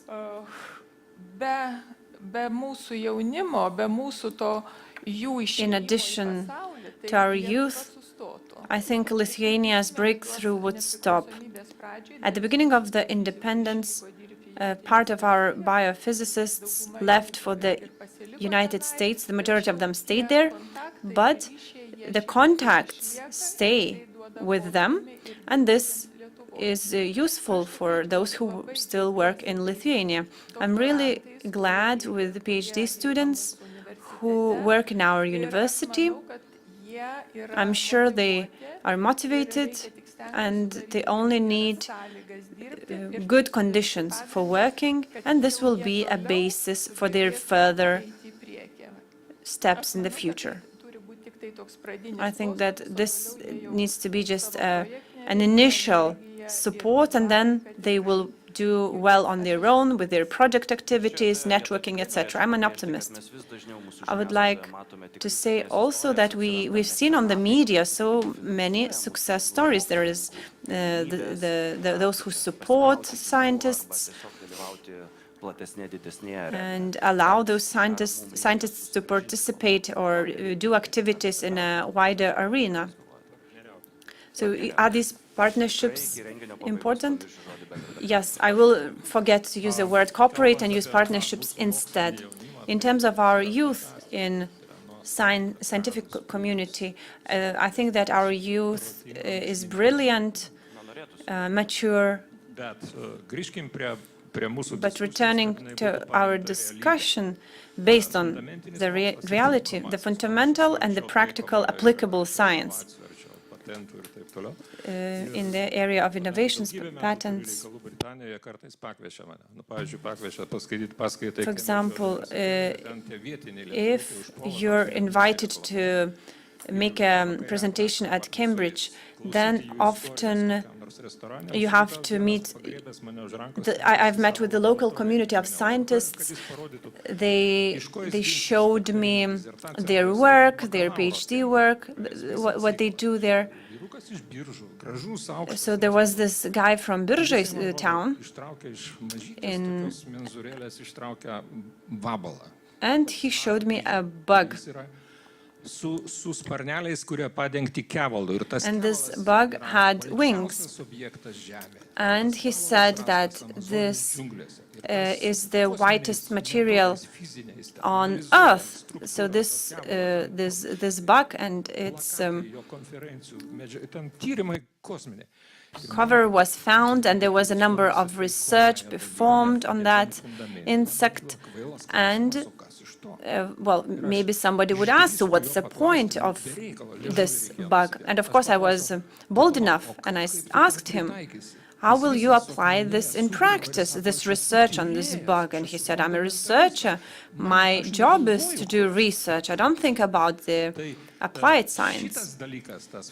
This fundamental research for the research itself, we as a small country, we probably cannot afford it in terms of financing. So who finances this type of research, I asked. So pharma companies, Glaxo company. So what we need to do is convince those companies that Lithuania is a place where research can be done. Then we do have the potential, and maybe we could be as successful as Ireland. Professor, did you want to add something? I would like to join the discussion on the fundamental research. We can be interesting to business only in the case we have strong fundamental research. As Daumantas has mentioned, we don't know whether the fundamental research will be successful, as Professor Šikšnys was. So probably you know nitrogen monoxide and its impact on drug industry. And there was this researcher, Luka in Jaro, who for 30 years was researching this. And he presented his results to pharma company, and this is now applied and used in practice. And this, his discovery has changed a lot. I think that fundamental sciences and their development, as well as financing, is crucial to ensure successful applied science. And I don't know the story you told about the bug and the researcher who was researching that bug. I'm sure that business knew why, and they had a reason to finance this type of research. Scientists often wait for cooperation requests from businesses, but sometimes business is not sure what they want themselves. And then sometimes there is this miscommunication that happens, because if we check the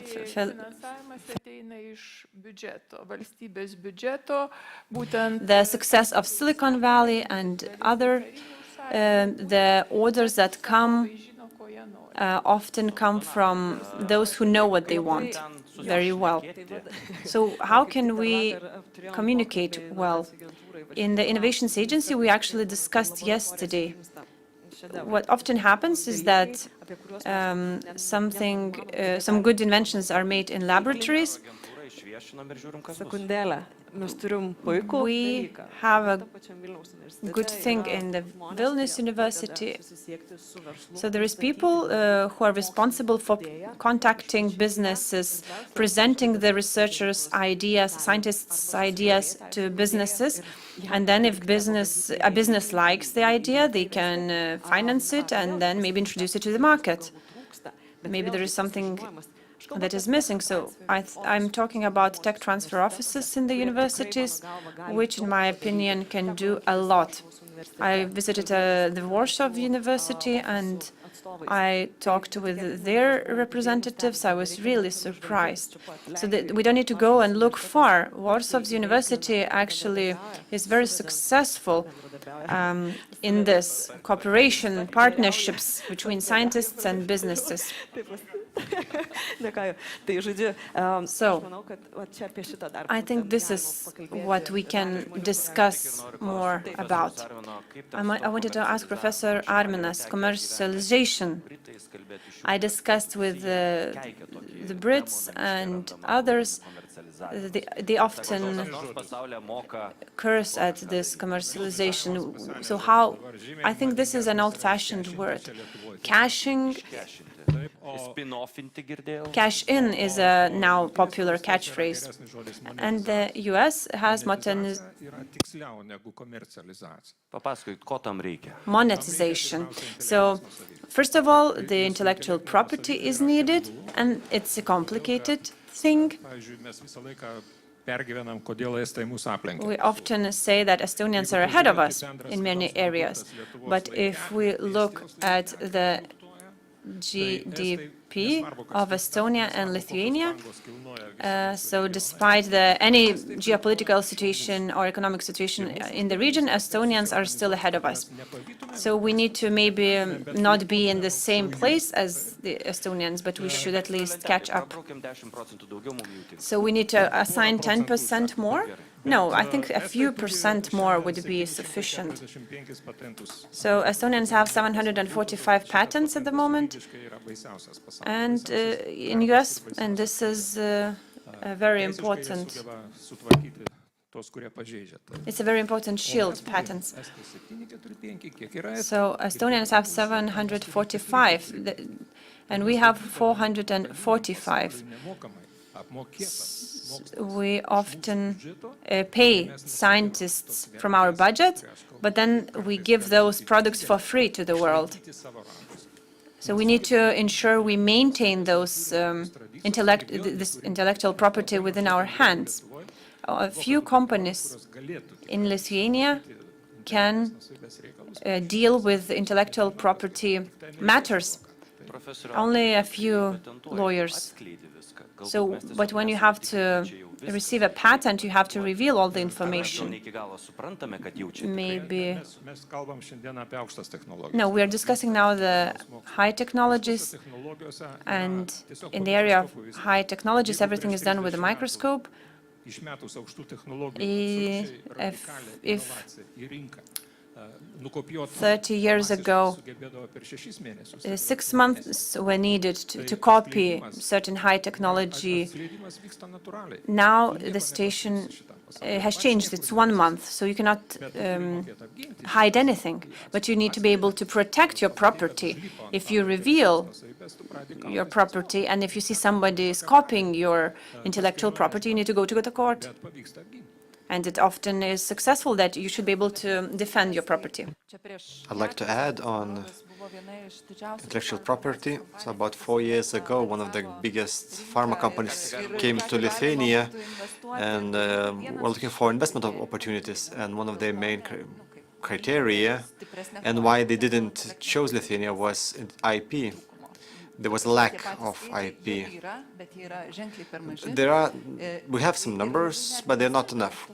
And that was very surprising, because we do have knowledge and talent, but then, well, what's the missing link?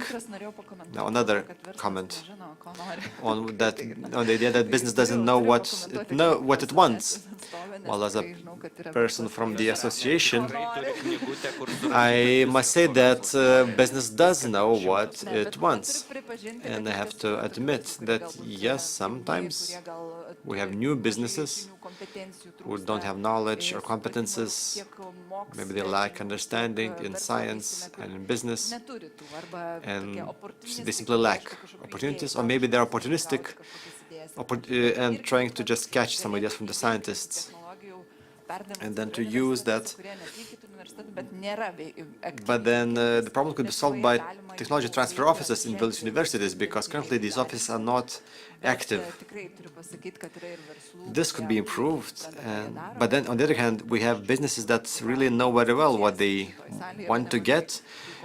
We see representatives in the room, actually, and they really know what they're doing. Professor, I would like to comment on patents. The main problem here is financing. They are very expensive, and, well, there are administrative issues. There used to be compensations for that, but then you still have to pay everything in yourself. Pay everything yourself at first. And there's another problem relating to young scientists. The Science Council has very limited funding. That means that the success rate for starting projects is only 10%. And 10% success rate means that only the best scientists can actually get funding for their projects. But then the new scientists can apply 3, 4, 5 times, and they will be disappointed, and they will stop applying. So there's a lot of disappointment, and there's just too much competition. The sector itself looks less promising. We don't have enough success stories, and we don't have enough funding. And that leads to unsuccessful commercialization, and that leads to a vicious circle. So we're kind of moving in a good direction, but we're falling behind. Right, well, I see that we're reaching the end of our discussion. So the problems are clear, and the people who are sitting here understand the situation and understand what's going on. We're not going to become Switzerland in the next several years, but what can we do today? So what's the main homework that we should do ourselves, or maybe we should at least voice the homework so that other institutions could do it? We could probably discuss these issues in networking. Before the end of the discussion, I would like to react to what the colleague just said about young talents getting funding. For a scientific group, you get at maximum 150,000 euro for several years. We had a big project from European Union on traumatic brain injury. 30 million came from European Union and 10 million from the industry. Lots of neuroscience centers came in, and then there were many articles published by the project. But then you can see how expensive it is, 40 million euro. If you allocate 150,000 euro, then you can't do anything. I need at least 2 million per year to do anything. But then you mentioned partnerships with other universities and apply for European funding. Yes, well, as a head of an institute, I every year have to find a way of how to make magic and create 2 million euro for my institute. But I will not tell how I do that, because that's my secret. Right, at the very end. So what are the main homework that we should do? And what do you think the public should hear from the discussion? Let's start with you, Professor. Well, I would like to start with optimism. The most important thing is that we actually traveled very far, and now we have good specialists, we can attract international students, we're not falling back, we can compete. There are still problems that we need to discuss, and then we'll discuss that with the agency. Hopefully we'll have a constructive discussion. Thank you. Professor Vaiva?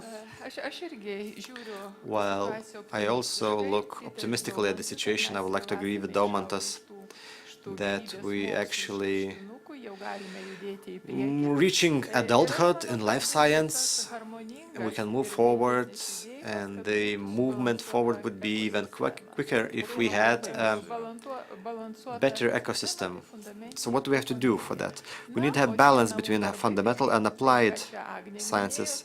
And as mentioned Agne, we need a good strategy that would be based on knowledge and on political decisions and also on sufficient funding. Donata, so how can we get the 40 million for our research? Right, well, we don't have 40 million, and we'll need more than that. Listening to all the opinions, I'd like to say that, well, I hear what's being said, and of course, we'll have a follow-up on this discussion. What's very important is involving yourself in the value chain networks, international networks, because that allows you to participate in international projects. The professor is, I just had a discussion with professor from Ireland on how you can enter international consortia that are well established. Maybe here we could help our scientists. Yes, we can't co-create, we don't have to do everything ourselves. I'm very happy today to meet you, Professor, because I know that you have great know-how. And I remember Andy Hergefson, one of the developers of sustainable leadership, who says that sustainable leadership is about a situation when it's good not only for me, but good for everyone. So if I'm the head of a school, I shouldn't be happy if my school only attracts the best students, but we also have work for the benefit of all the schools in the region. So we have to share the know-how, share with everyone, and hopefully the professor and others who have know-how and who want to help Lithuania to be active and have a place on the map in life sciences in Europe and globally. They could add their know-how and help and solve problems like Professor Shichny's did. So if you add all the opportunities and know-how together, if you add all the experience together, and if you add all the opportunities from Innovation Agency and higher education institutions, the universities that produce new research, and you invest in all of this, first of all, investing your attention, you can arrive at good strategies. Right, so what's the first homework for the next week? Let's discuss that. Well, it's not a job for a week. I think all the points raised are very topical. Now, our association is very active in cooperating with international associations for the participants of the sector. I'd like to share our message. You mentioned at the beginning that we can compete with the leaders, but then, well, competition is not the point, because we won't catch up with the leaders. But we have to cooperate with the leaders. We have to be visible. We have to have success stories. They have to be shown, exhibited. We have young talents. We have scientific achievements. We have new and interesting companies, and we have Lithuania that has courageous society for innovations. And we see that lately European other companies are looking for partners in Lithuania for common projects. So we have good practice in this area. We just need to talk about this more and be more visible. And I do hope that even Lithuanian scientists and businessmen who are active abroad could help and to present the breakthroughs in Lithuania. Professor Arminas, the one thing that you would change this year? Well, I heard from the colleague that foreigners are looking for partners in Lithuania, not co-workers. When we learn to be efficient partners, we'll have great success in our progress, and then we'll be above Estonia. If you look at the big picture, we really achieved great achievements in the last 30 years. We can't ignore that. We have to value ourselves.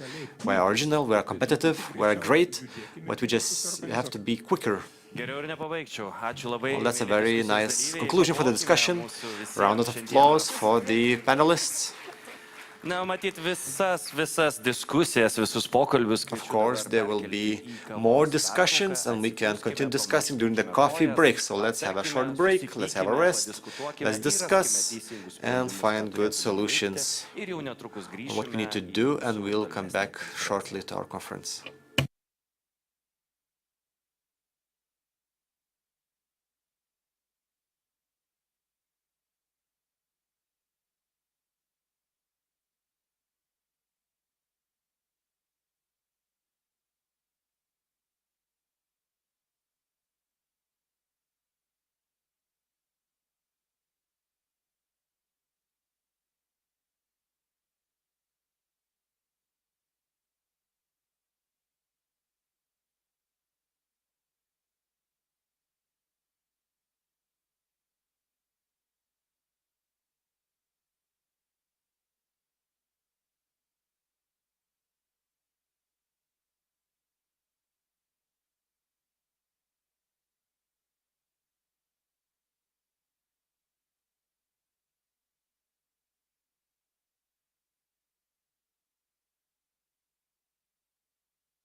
Vienas, du, trys. Taip. Sveiki sugrįžę į Lietuvos Welcome gyvybės back mokslo to our conference on bendrakūrėjų konferenciją.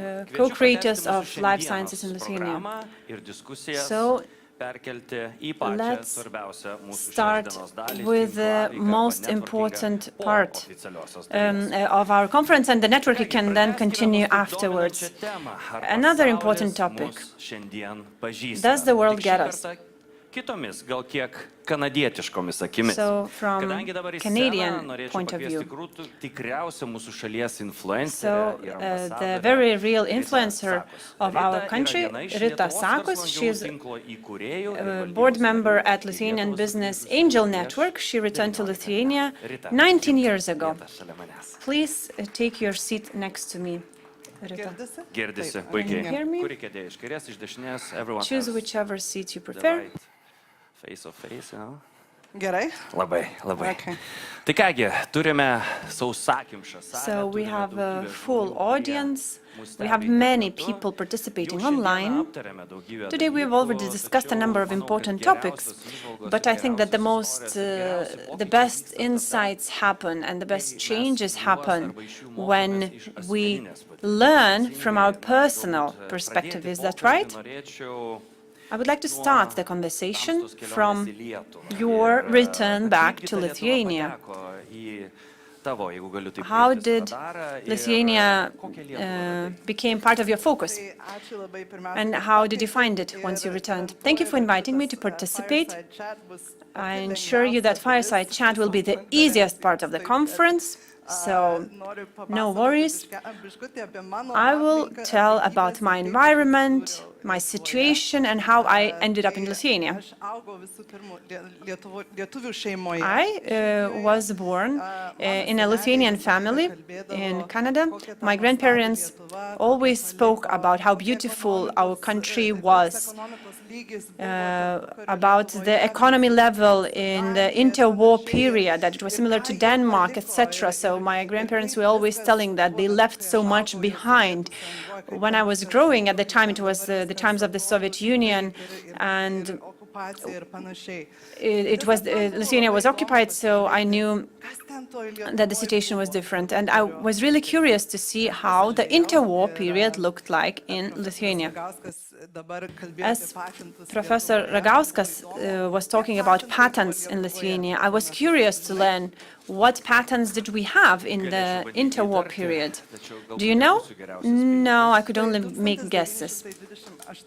So in 1928, Lithuania received its very first patent, and to 1940, there were already 130 patents.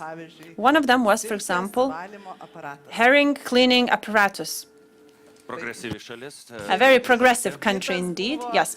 Another patent was related to a pillow for the bathtub. So when you lie in a bathtub, there is a pillow for your head. These type of patents were registered in Lithuania. On one hand, it's a bit funny. On the other hand, these are genius. At the time, we already had this high level in Lithuania. It was a similar situation as compared to Denmark at the time. So I was really curious all the time to learn about Lithuania, about its people, innovations, etc.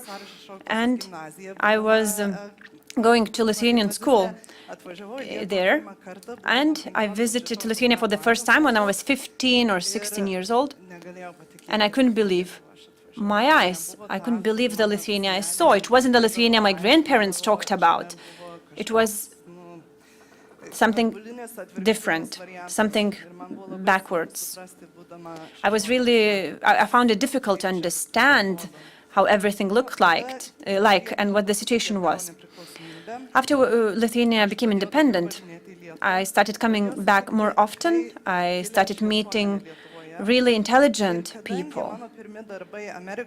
My first jobs in America were related to high-risk funds, and I was responsible for the high-risk funds in Israel, venture capital in Israel, and I saw potential in Lithuania. I met a number of scientists. We invested from Boston into scientists, and there were Litvaks in Israel. We found many many things in common. They had relations with Lithuania. I realized that there were undiscovered talent in Lithuania and that VC funds needed to be brought to Lithuania. I came here in 2002 and I thought that I will bring my know-how to Lithuania and I will start creating VC funds here. We're not worse than those doing that in Israel or US or Canada. So what did Lithuanians think of at the time of the word risk? So it was risky to invest into real estate at the time. There were not that many instruments actually available at the time. There were no apps which you can use at the moment. You can use apps for investment. It's much simpler to understand the investment now. 20 years ago, it was Wild West here. I was going to all the banks. I met high net worth individuals who had the money, who had big companies in Lithuania. And I was trying to explain to them why we must invest into innovations, into scientists, and so on. And at the time, it was too early for this. And I was actually misunderstood. 6-7 years ago, we started thinking about the fact that we need to establish an angel network here. So these funds, VC funds already were launched here, Practica Capital. This was the angel fund. It was not the same as Angel Association. So this fund was established and still angel investments didn't happen. Maybe I'm getting ahead of myself. No, I think that our conversation is very organic and we let me note that we are discussing life sciences. So from herring up a device to this, to gene cutting. So do you think that the speed of progress was really great? I think that there was room where we could have done it faster, and we didn't. I think often I heard, no, this we can't do in Lithuania, we don't do it like this in Lithuania. I have allergy actually when I hear such an expression. I don't like it when Lithuanians say we're different, we do it differently. We have different challenges. So we need to talk about strategies, communication, confidence. Now let's go back to the beginning. We established the angel network of Lithuania. Did it start because there was a problem or did you have a vision? What was the beginning? What influenced its start? The Estonians were up here and we were not that high up. We learned from the Estonians and from the Finns. They helped us with the establishment of this network. First of all, what is a business angel? It's a person, it's an individual, it can be a company as well, who has extra money, because this is a really high-risk thing. So the risk is such that you can lose all your money. What you do is you invest into companies at the very initial stages of their creation. So it's best to invest into some area where you have at least some knowledge or certain relations, or you can help in some way, because business angels help those companies grow and scale up. So this is smart money that is being invested, not only financial aspect, but also knowledge is invested. Lithuania has been visible throughout the last years, during the last years in the global arena. We had several breakthroughs.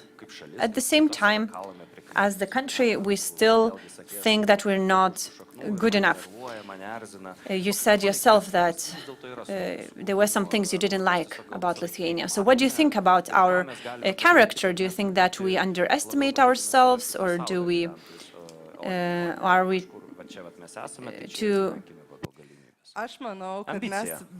humble? I think that in this conference, all of us, we're good and we believe in ourselves. So a round of applause, because everybody contributes in one way or another. The fact that we are here means that we care.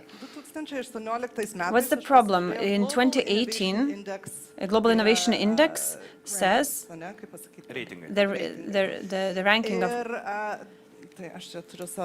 I have actually homework here. So in 2018, we were the 27th. So from 2018, the business angels appeared. There were more funds that were established, aids and so on.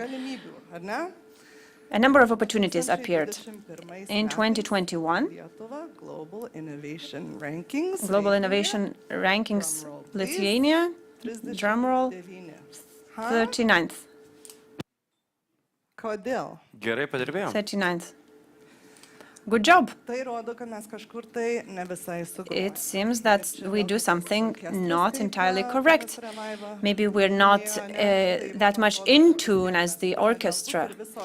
Maybe we do have the players, the musicians, but maybe the violins are playing one melody, the drums are doing something else, flute is absolutely probably taking a break. So maybe we need the coaches here again and ask them what is the direction we are going to. I think we need to start from this general vision, general strategy, what Lithuania we would like to see, and also we need to assess whether we take advantage of all the available instruments to make sure we are all in tune. Enterprise Island showed a good example to follow.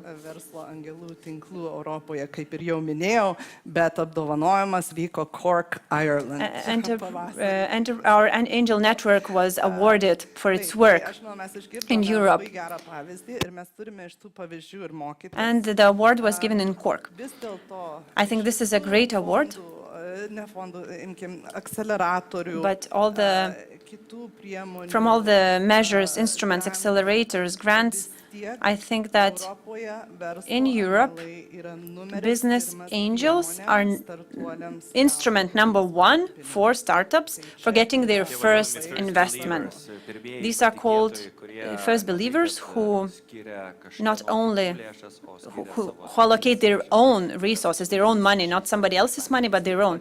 So this personal connection actually has a good positive impact. Okay, so we went down in the ranking. You are our country's influencer and ambassador.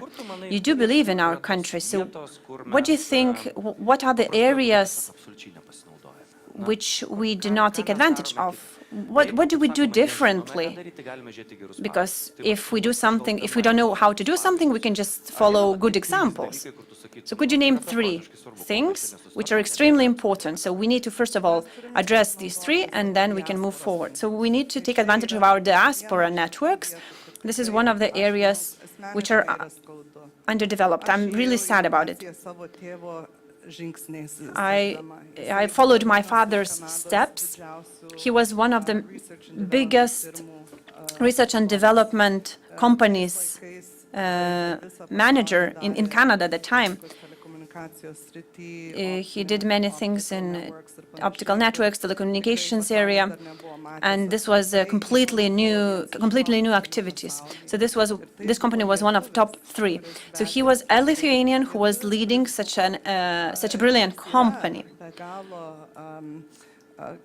He respects Lithuania, has tight relations with Lithuania, but there is even more people like that. I just give a personal example, but there's more Lithuanians all over the world with whom we don't form these connections. Global Lithuanian leaders is a good step forward. We need to bring those people here and so that they would work with our companies. We need to use their companies, their networks, their know-how here in Lithuania. Second thing, communication. I've been told over and over that Lithuania must be the black hole. Aš sakyčiau, pilkoji zona, gray I would say gray zone instead of black hole. Because often they said we send emails and no reply, nothing. There is no feedback. So they don't even get this automated message that you will receive a reply within a certain amount of time. So this has happened many times, that we are unable to reply fast and in a timely manner. I think that the world is moving forward at an accelerated pace, and if they don't get any reply from us within a certain period of time, then they will go to someone else. And they will find those who will reply. And the third big problem, is we need to leave our comfort zone. This already has been mentioned. So scientists often like their labs, their environment, but we need to use the global arena and to become more global. We need to bring more international community scientists from international community to Lithuania. For example, MIT University will send 10 students to Lithuania to work in Lithuanian startups. And not everyone saw what were the benefits of this, but I think this is extremely beneficial because let's not forget that these scientists, these students, they're from all those countries and they have all the relations. I think that we need to actually leave our comfort zone and experience the possibilities. Let me be the devil's advocate here. From my point of view, I think inviting those experts, we have no problem with that. But then the question is, what do we do with them? What do we achieve? And why don't we do anything with them? Because there is scientists that come, more and more Lithuanians from diaspora come to Lithuania, but this doesn't lead to any results. Why do you think it is so? Or are we too protective of ourselves? Are we afraid of innovations? I think that we do use their potential, but not sufficiently. I have a dream to establish a diaspora VC fund. Put your money where your mouth is. So put your money where your mouth is, because we need to bring them here, invest, ask them to invest in Lithuanian startups, and then automatically the networks will be formed and partnerships will be formed, as was said by Professor Ragauskas. A breakthrough happens due to competition or as a result of good leaders, which is more needed. First of all, I think that leaders are needed. You need to know where you are going and with whom you compete. So, do you come to a party, find the most attractive person and just name them a leader? Is it sufficient, or what else is needed? It depends where we are going in the future. I would like to see Lithuania in the Global Innovation Index, in the first 15th countries list. Ireland is number 20, and Estonia is the 21st on the list. I would like to be even higher than those two countries.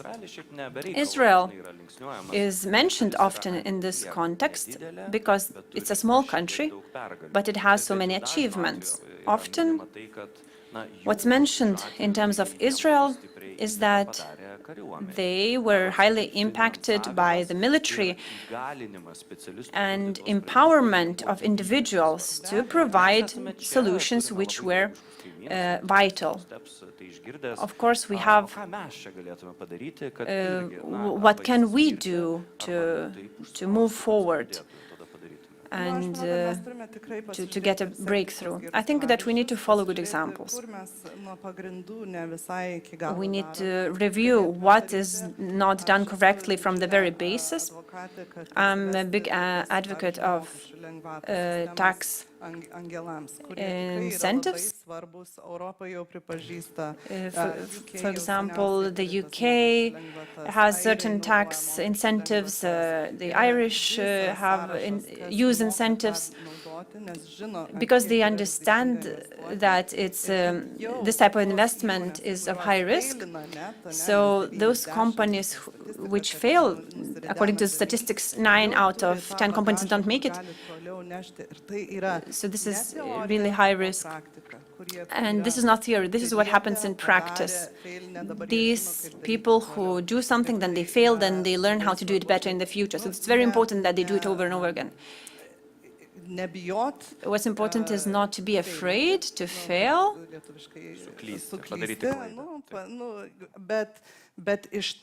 But also, of course, you have to learn from your mistakes and go even higher up, become better, learn from your mistakes. This is what you can do, especially when there is a good environment for that. When you have a certain budget for mistakes, you need to have reserves for mistakes and then move forward. So would that be your main wish for the fellow life sciences scientists?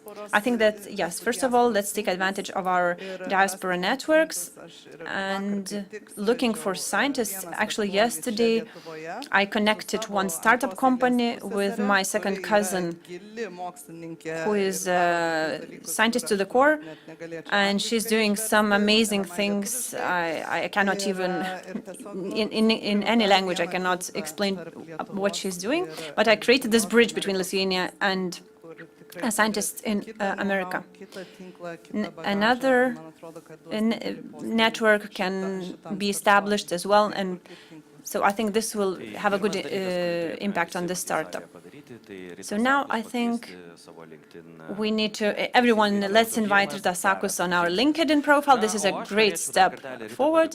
So I'd like to thank for everything you do, Rita, for your strength, for your determination to move forward, and for letting us know and to remind us that we need to do more. So a round of applause. Thank you.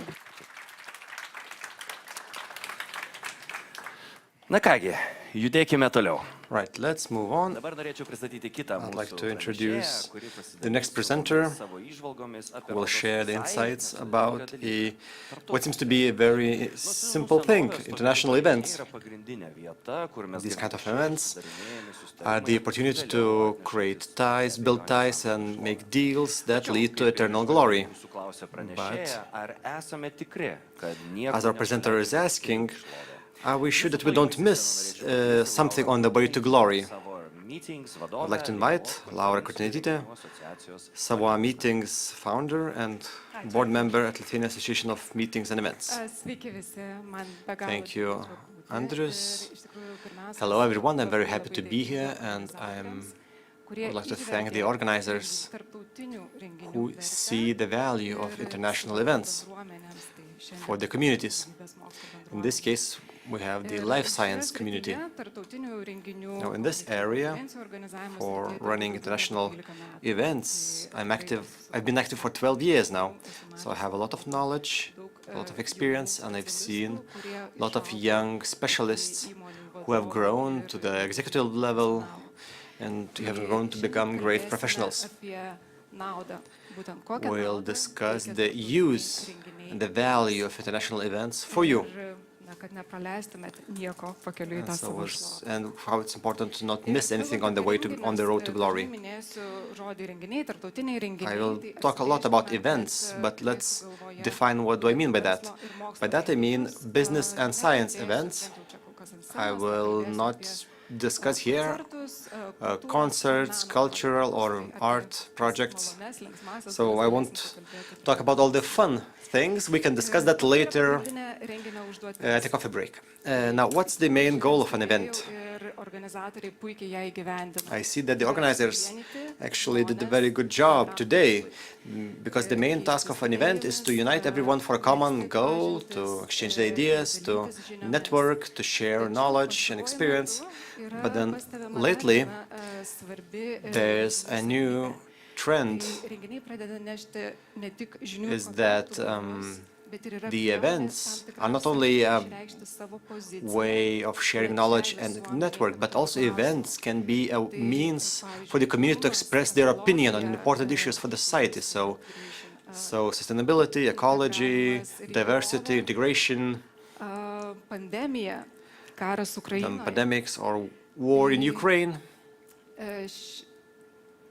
Kalbant apie tas naudas. These can be such global issues that you want to express your opinions. Now let's move on to other value of events. And there was a study in Australia. They studied events and business, all kinds of events. What did they find? Well, they found that businesses, organizations, and individuals get up to 45 different types of value. So networking, attracting resources, new technologies, improvement of skills. Well, you can see a summary here, and I'll move around so you can see what's on the slide. The most charming part for me is that the events have a long-lasting value. If you meet today and have a good time today, the value doesn't stop today. The value stays with you for about 5 years. Just imagine, you're taking place in an event today. You're getting a value package from the event today. And the value continues to be applicable for 3 or 5 years. But then if you participate in several events a year, then you really can collect this huge package of value. As regards the events and the value package, we see that the package is quite sizable. You get value as a person, and you get value for your professional life and your personal development, but then you also create value for the country where the event is taking place. You create economic use for the country, and you can create use for the society. The value lasts for several weeks and months and years, and that creates value for the country and the society. What can you do to use the opportunity better? First of all, participate in the events. Well, you're doing this today. Even remote listeners are also participating in this event. I would personally suggest to opt for live participation better than online events, because the online events lose some of the value that you could get. What's also very important is to start the events, initiate the events. So be courageous and start events, create new programs, give speeches in international events, be active in all kinds of international organizations, join the boards. In that way you will improve your own visibility of yourself as a person, and you will also increase the visibility and reputation of your organization. So, visibility and reputation. That will open up opportunities for you ieškoti It will open up finansavimo, opportunity to attract more funding, find more sources for funding. You will have opportunities to present your projects. You can establish teams, and you can even improve your own career possibilities, career opportunities. Every participant on an international event is the best ambassador. First of all, he's an ambassador for himself. He's also an ambassador for his activity, his business, and he's also an ambassador for the sector, as well as he's an ambassador for the country. So my wish for you all is to be proud. Be proud of your achievements, be proud of your profession, and present it publicly, internationally.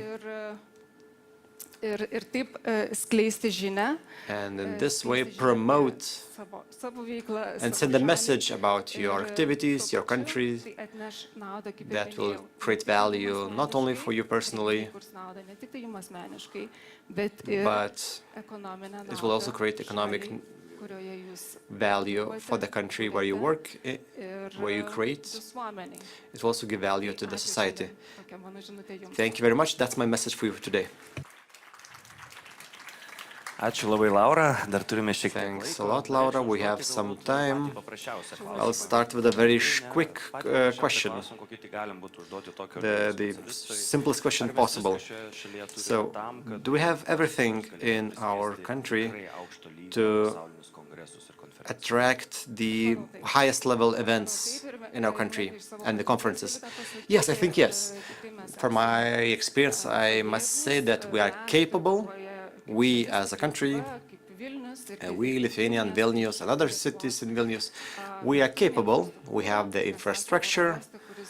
We are now in an airport that's very active. You could watch the planes taking off. Of course, we also hear about flights getting cancelled. We might quickly have a train to Warsaw. So we can also have online events. We have the quality staff. We have the minds that have a lot to share. I know Professor Daumantas. I know him for a long time. We communicated on the preparation of one of the conference. So the professionals, through their associations, can invite the events to Lithuania, and you can represent that in Lithuania. In your presentation, you mentioned a few suggestions what can be done in the event. But then, what about the first comers who go to an event for the first time, and then they arrive to the event, they see a full room of people they don't know, and maybe the conference forgot to make the name tags for people. So how do you break the ice? How do you start a conversation? And how do you get maximum value? Maybe you need a psychotherapist to help you with breaking the ice. So what's the way to breaking the ice? Well, I can share my personal experience. What do I do? Yes, so I can share my personal experience, and for me that's the most difficult part, is to approach someone and start speaking. But then there's a simple way. Hi, you can approach and say, hi, my name is Laura and I do this and that in this area, and what do you do? Andrius, can you introduce yourself? Because I really don't know your introduction.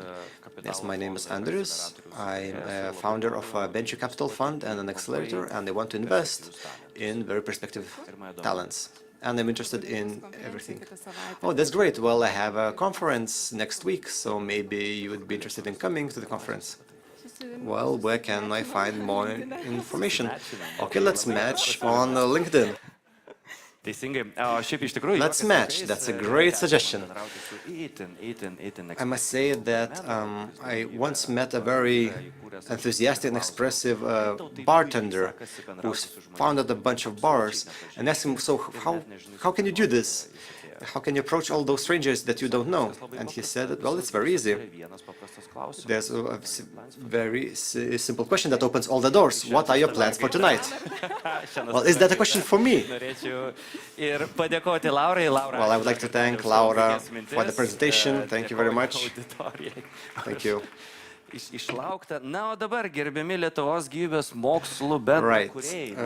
The co-creators of life sciences in Lithuania.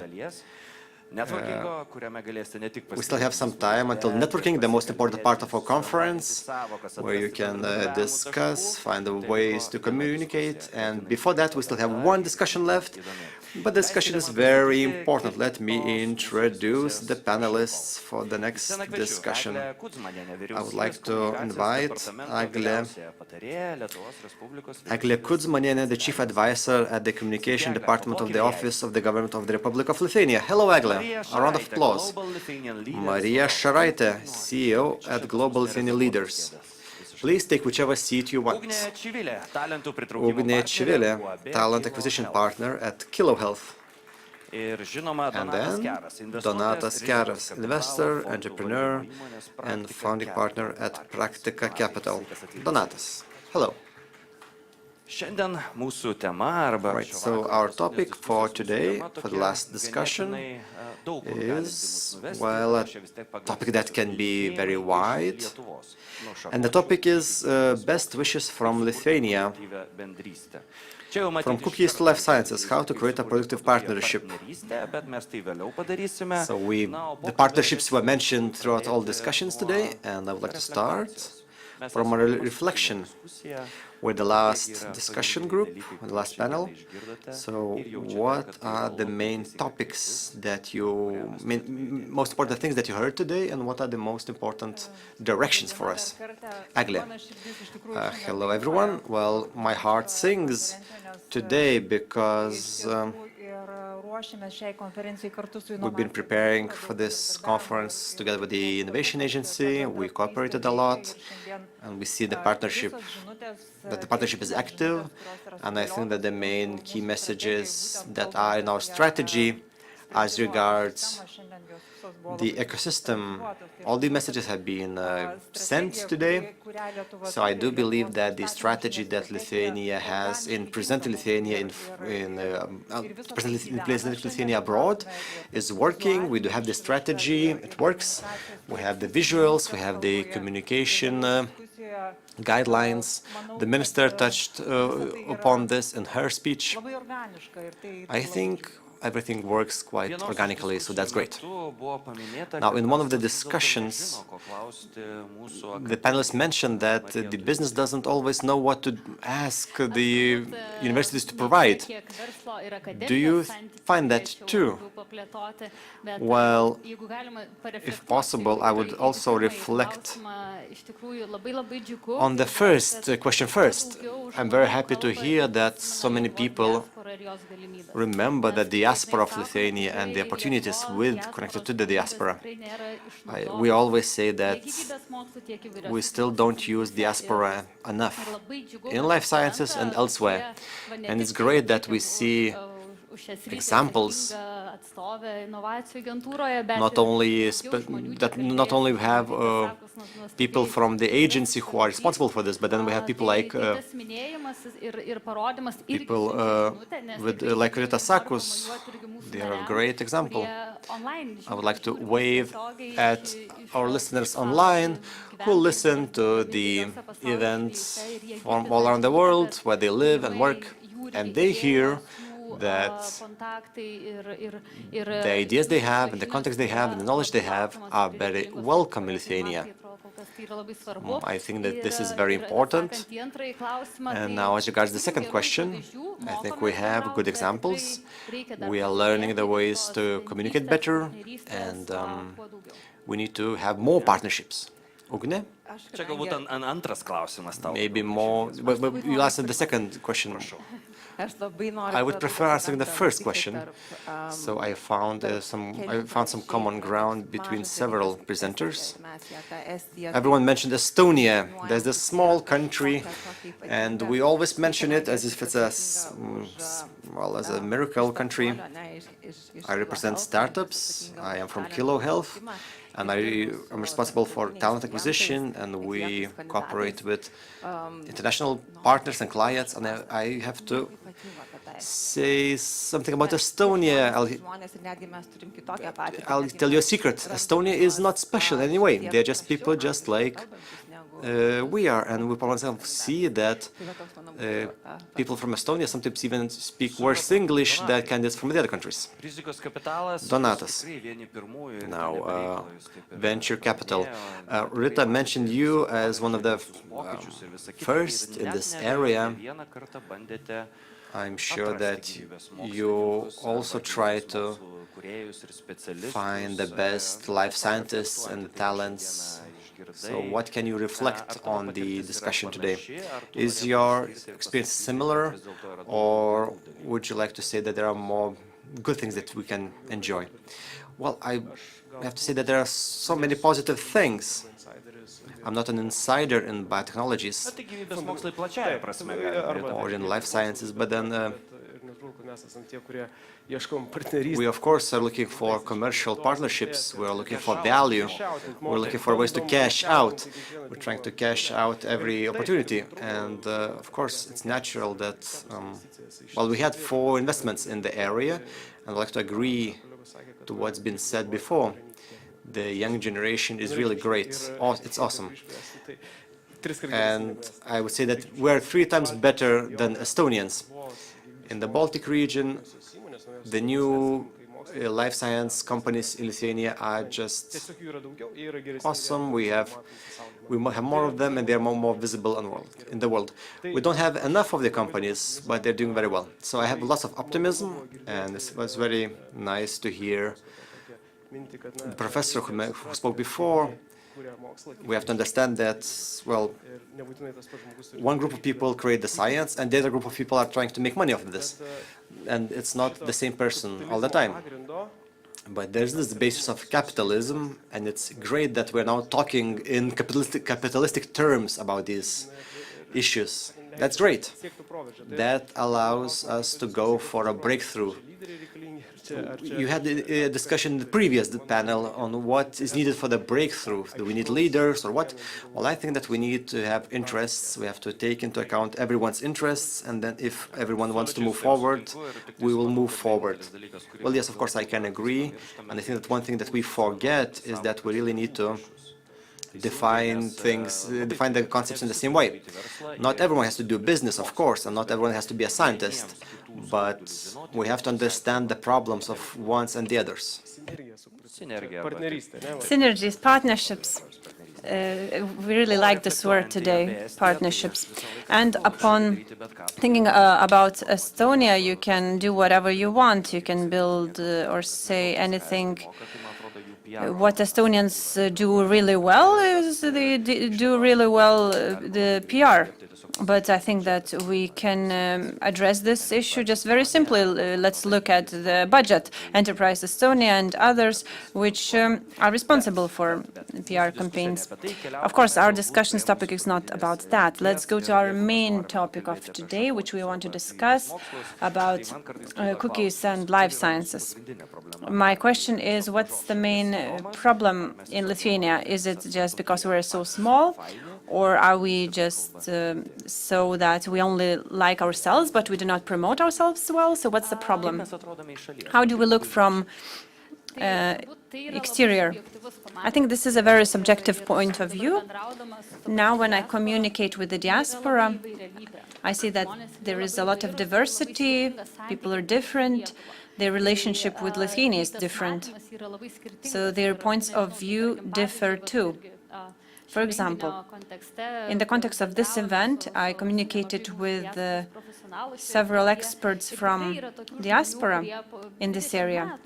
Some people had left 20 years ago and they still see Lithuania from external point of view, and they still see Lithuania as it was 20 years ago, the labs we had and so on. So they still imagine that the level is more or less the same as 20 years ago, so they don't even know what the reality is like here. There is good examples as well. There is those who come to Lithuania, create relations. They bring their company representatives, university representatives to Lithuania and establish partnerships. As a result, they have a more realistic point of view of Lithuania. In most cases, this is a good thing. So there is very diverse points of view from diaspora perspective, and to make it positive, a more positive one, we need to sometimes be able to attract those Lithuanians to come back and to see the reality. I would like, Egle, to hear your opinion. So communication is a two-way street, so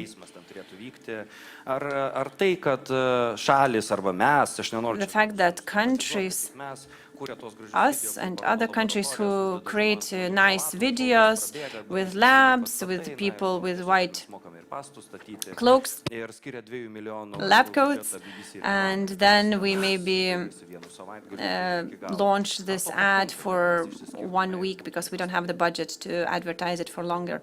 Is it sufficient? Did I understand correctly your question? Did you want to know?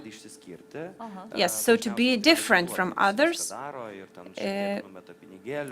what is often done, some money is allocated and maybe then the ad is run on a TV, and that's it. So is it sufficient to do something what others already do, or do we need to rethink the communication strategy? A very good question. We need millions of euros for communication, because we need to spend it in an efficient way. At the moment, the BBC and CNN is dominated by other countries, Dubai and so on. So, of course, we need to be more present to be noticed. So, in general, the country could allocate more resources to communication. I would like also to see adequate expectations. At the moment, we're facing challenges, and we know well what the priorities are at the moment. Lithuania's goal and the institution's goal is to make sure that all communication is similar in terms of strategy, and to do certain hygiene of communication. Because in the past we had financing that was allocated, but there was no common direction. We didn't know what we wanted to communicate about Lithuania, what kind of Lithuania we wanted to show to the world. So communication should start from the very beginning, and it's not that we are a cheap labor country. The Lithuanian community leaders said that when two agencies come to the same fair from Lithuania, sometimes they present different facts, and they are really contradicting. So one presents something very traditional about Lithuania, other agencies present laser technologies of Lithuania, so sometimes the potential investors get confused. I think it's now the time when we are already over our low self-esteem complex, and we need to stop saying that we are small and there is nothing we can do. We need to show to others that Lithuania, even though it's a small country, we speak the same language as the world. We participate in global processes, we participate in dialogues, and we invite the world to create with us, to co-create.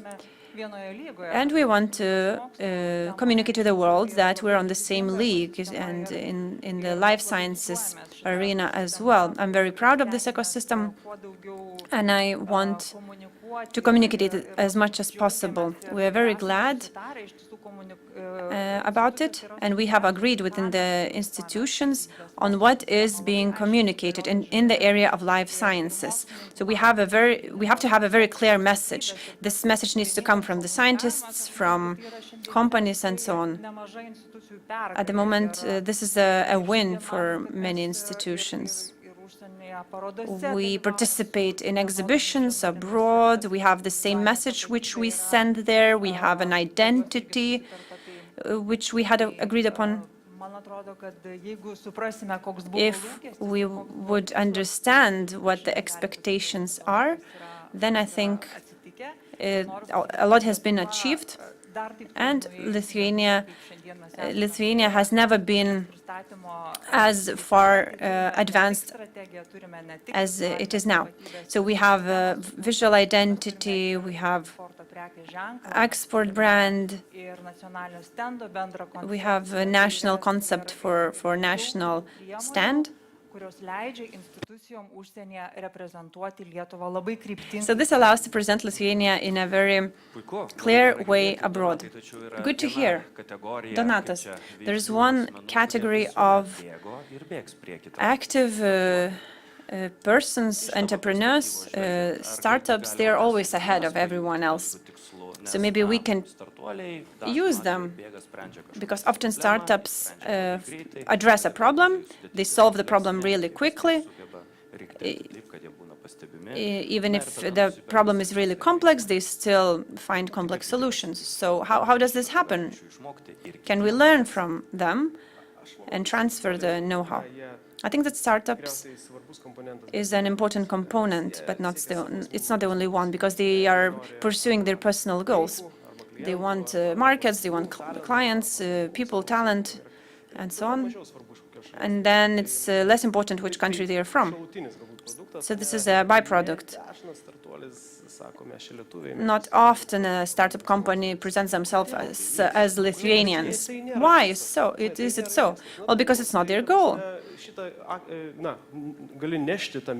You can partake in this mission, but having said that, it's important to understand that at the moment, experts in life sciences, business in life sciences, they don't see Lithuanian startups. They don't see a super hub here of life sciences. They do know certain surnames of professors, of scientists, big companies. They know success stories, transactions that had happened, but still it's too low, the amount. So I think that we need to continue working and applying the same strategy, so that somebody would be surprised. So it would be good that somebody would be more happy to engage in us when we were to say that we're from Lithuania, because now we don't impress the potential partners as much. So this is the reality we have to face. Startups, how many of them do we have? We have 10, 15 maybe. There's separate persons who work in a common network. They work in the area of business, science, and so on, but this is not a mass event. So this is actually happening, but this will not be a turning point. I do hope that in the upcoming 5 to 10 years, we will have high-value companies. Those companies will be able to create this value and maintain it in Lithuania. And I hope that this company then will be purchased for 5 billion euros. So as a result, we will be more visible. Maybe we need to, there will be another discovery by Professor Shakshna, but these successes do happen, but they only happen once a year. If we would have success stories once per month, then we would will become a hub, and everything will happen quicker.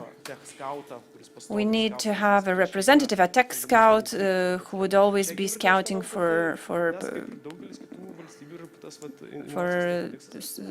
these success stories to happen. We are one of 30 or 40 countries in the world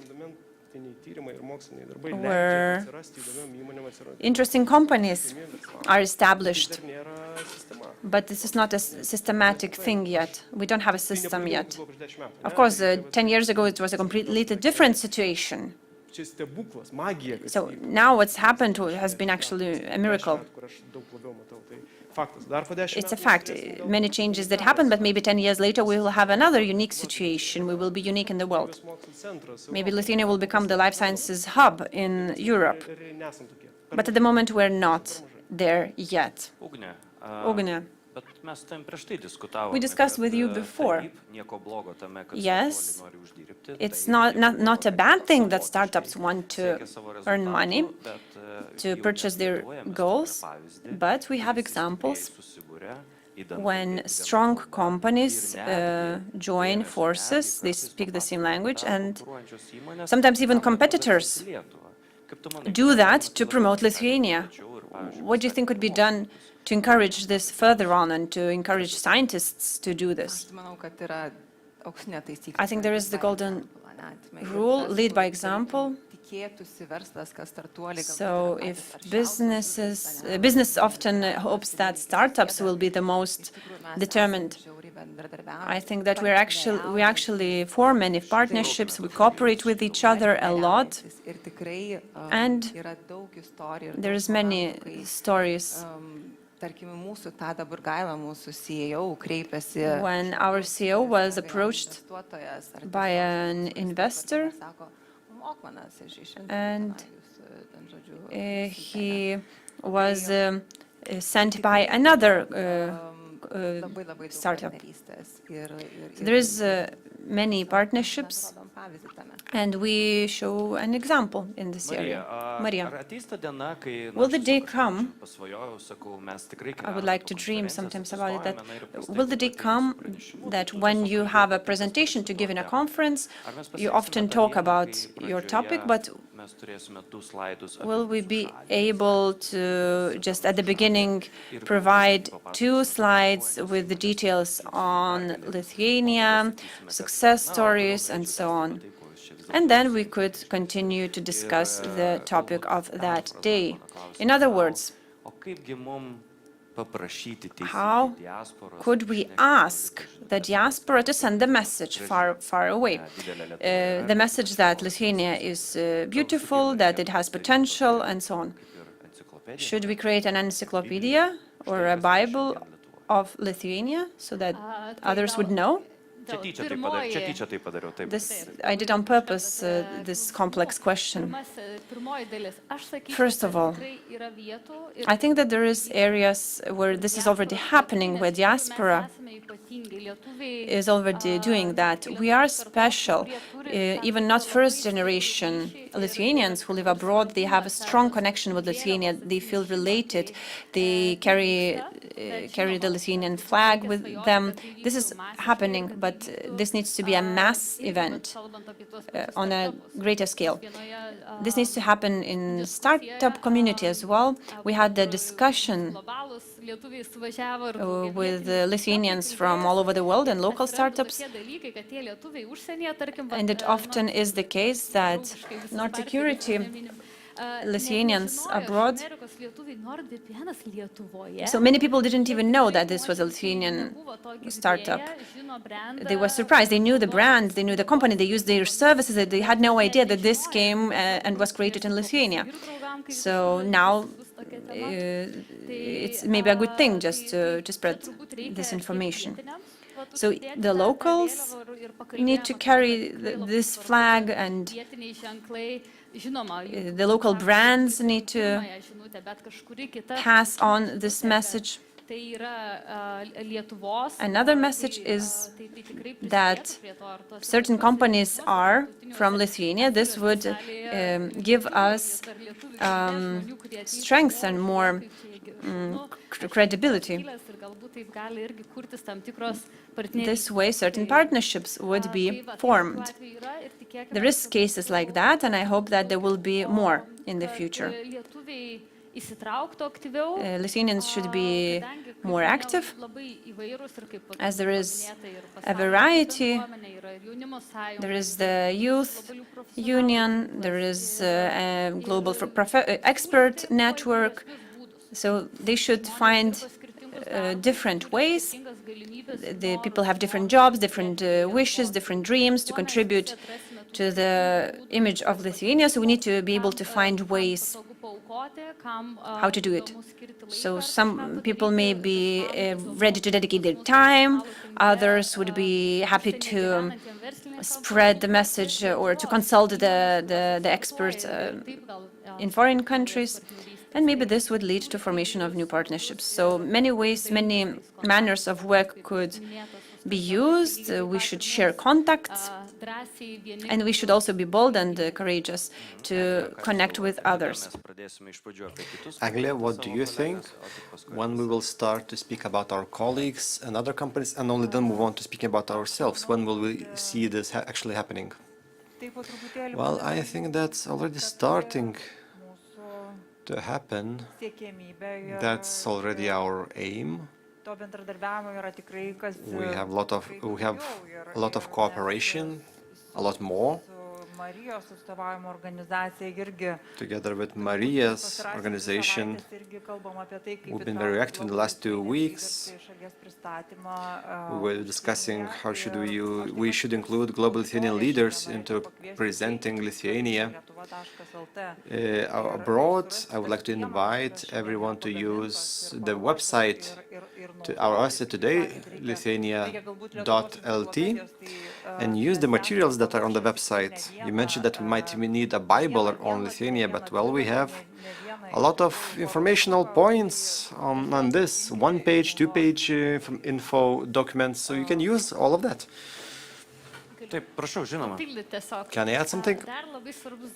Another very important thing is the partnership between institutions and NGOs.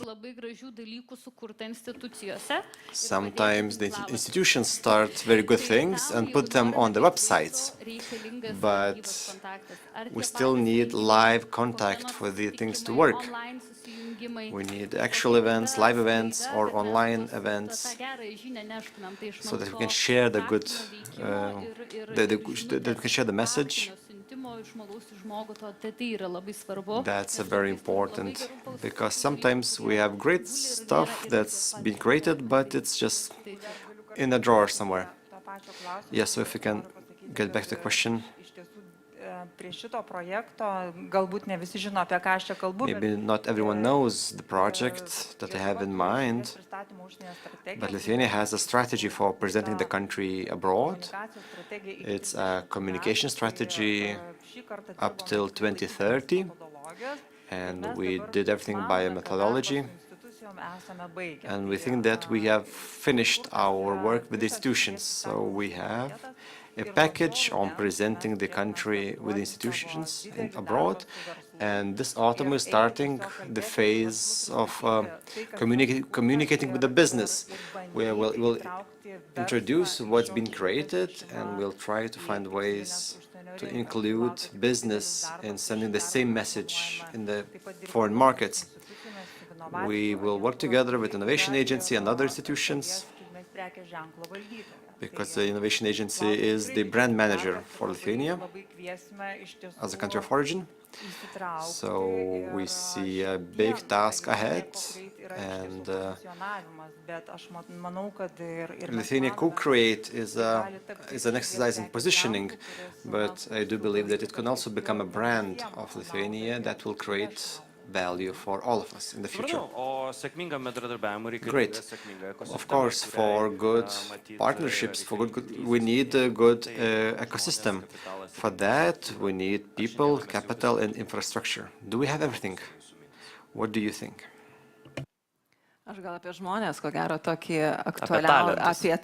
Well, I'll start with the people with talent.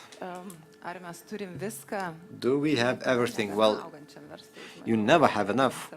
For business that's growing, you will have more and more, you will need more and more people. Is it easy to attract new people? No, it's not easy. We are active in international markets, and on one hand, that's somewhat easier because we're looking for all the positions globally. So we put everyone on the same shelf. There's people from Germany, from Lithuania, and we hire people depending on the experience and competences. And our products are innovative. So in Lithuania, we don't find people with experience in that. So, well, but then we can hire abroad. That helps us to be where we are. On the other hand, it also is a drawback on us. Due to pandemics and remote work, that led that the local talent is interesting to companies from abroad. So we no longer compete with people from Lithuania. We were searching for the best IT specialists in Lithuania who could still come to our office, but now they are hired by international markets because for the IT specialists, well, the specialists don't care if they will work for a Lithuanian company or for an American company. So companies see advantages and disadvantages in international markets. And can we attract high talent foreigners to Lithuania? Well, the issue is about attracting to Lithuania. Well, because people can work remotely now. Well, we are successful. It's not easy, but we are successful. People are very interested, the candidates are very interested in joining meaningful work, meaningful products, and life sciences is one of the areas. Life sciences can be proud of the meaning they create. We are a global company, and our products are important. So the fact that we are located in Lithuania is just a nice bonus. I like mentioning that I'm in a Lithuanian company, but then people don't usually understand how good it's to work in a Lithuanian company. So we are trying to make changes in Lithuania, but then we are a global company and we have over 600 colleagues from 19 countries. We are on board newcomers every week, and a lot of them come from abroad. And we need them, and we can get them. Donatas, venture capital, well, that's the guys who make a quick decision and everyone is then speaking about the great decision they made. So how can we do that? Can we invest in all kinds of new projects, all countries around in Europe, and then people will learn about Lithuania as a venture capital country? Maybe we can buy everything, the best talent, and bring that to Lithuania? Well, why would we do that?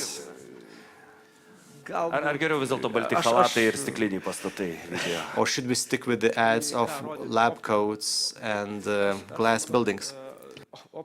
Well, I think that as for the visuals, I really can't say what we should do. I'm not a specialist in marketing or brand managing. But then I think that once you have a product, whether it's a discovery or technology or something else, well, we have good examples in Lithuania.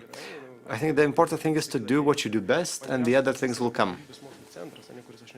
I think that the best example is that we have a Life Science Center that was founded 10 years ago. It is so full now that startups where I have invested saying that, well, we don't have enough space to expand. We don't have where to, expand the laboratory. 10 years ago, it seemed that we're building a too large center and investing too much in concrete. But, well, it seems now that we're now lacking space. So we just need to do things more quickly, and everything will be fine. Now, image, visuals, that's marketing. And we have to hire specialists to do that. You can fund that as much as you want, but the important thing is to, of course, it's better if you can do things quicker and do the things better, but the reality is good as it is. We just need to use it and continue. Of course, it would be nice to brag more about what we're doing.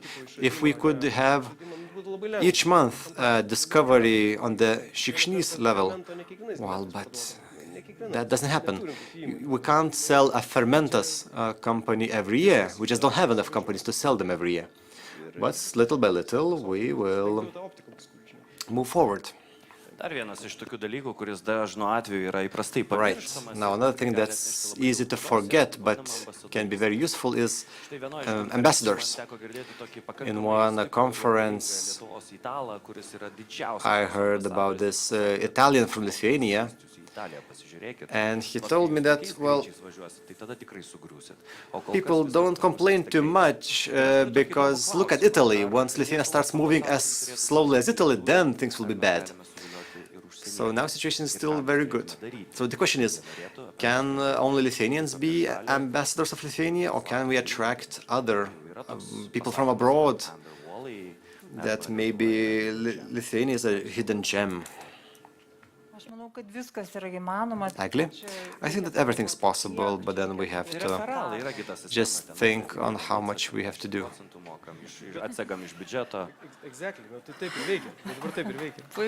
Neišeina organiškai, mokėkim, ne? Well, maybe we can pay for referrals. Yes, I guess you can try to do that, but actual, real, good one message a month that we could broadcast to foreign media would be very useful. Agne is in the room, and we had an interview about these new events, and upcoming events, and we're trying to reach foreign audience with our messages. Of course, we have to buy services, we have to allocate funds for marketing. We have several marketing agencies, the Innovation Agency, the agency Invest in Lithuania. Up till now, we had a model where we had a system where marketing is happening through the agencies, and we're still going to do that, but we'll have a better strategy for this. As for the ambassadors, I think it's a very meaningful program, meaningful idea. As I mentioned, we have plans with global Lithuanian leaders, and we had the first discussions. We will have a first workshop with the organization on 11th of October. We'll discuss ambassadors program. We'll start with the program. We'll start with life sciences, and we'll look for ambassadors in the life sciences. And, well, that's going to be a pilot project. It's just a very fashionable buzzword. If something goes wrong, it's a pilot. It was a pilot project, and we can just forget about it. But then there are risks. Will we find people who are interested in this? Can we create synergies? I believe that ambassador programs are great when you have limited budget. Then it's important to have ambassadors. It's smart to have ambassadors. And a lot of countries have programs like that. Denmark is a good example for us. Copenhagen has a very wide ambassador network. And they have 250 ambassadors. The program is long-running. And the highest political level is interested in the program. So we have to try and see what happens. The second plan is to have a communication network.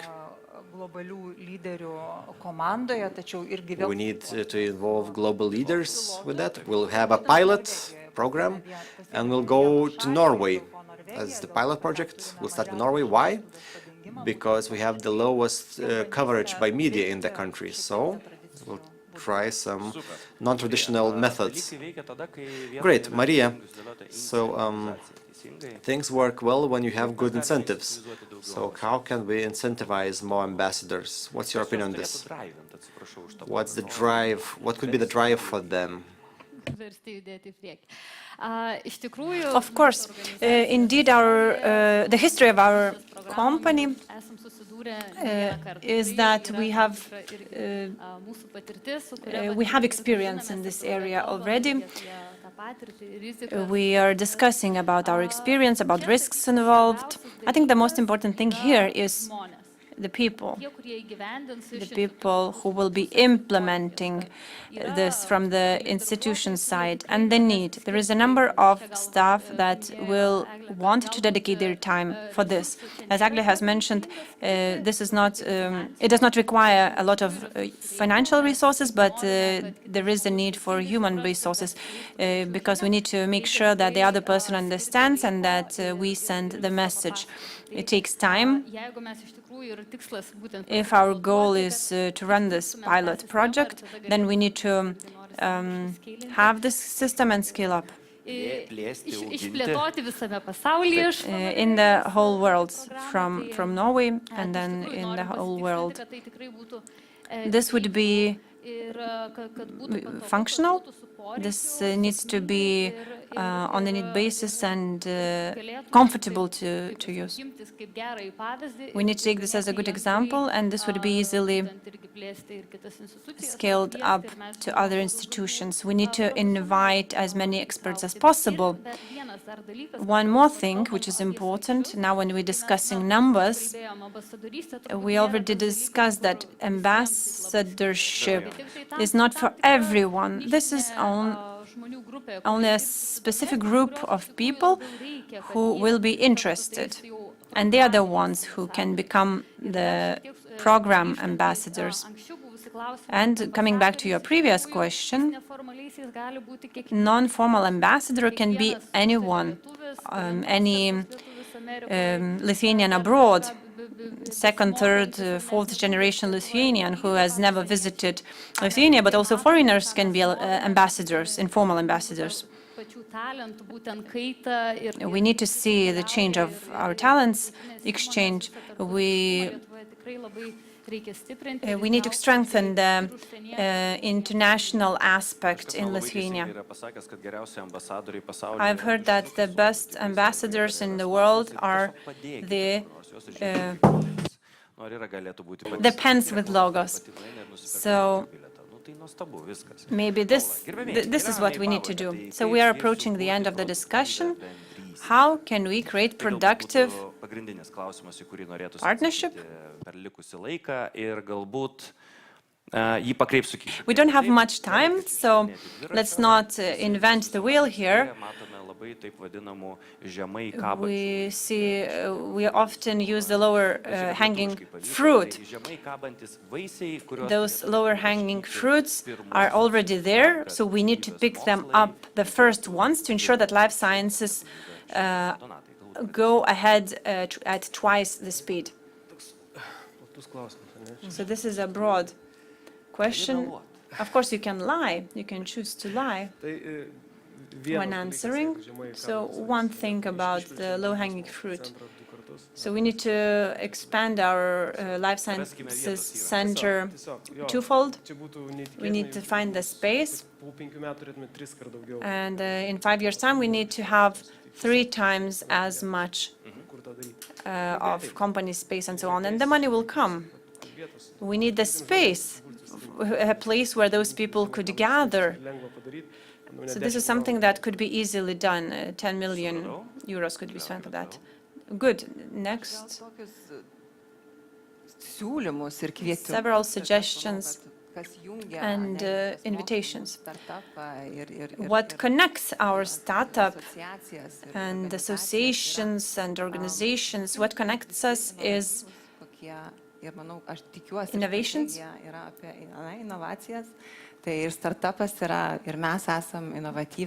We are all innovative and we take innovative decisions.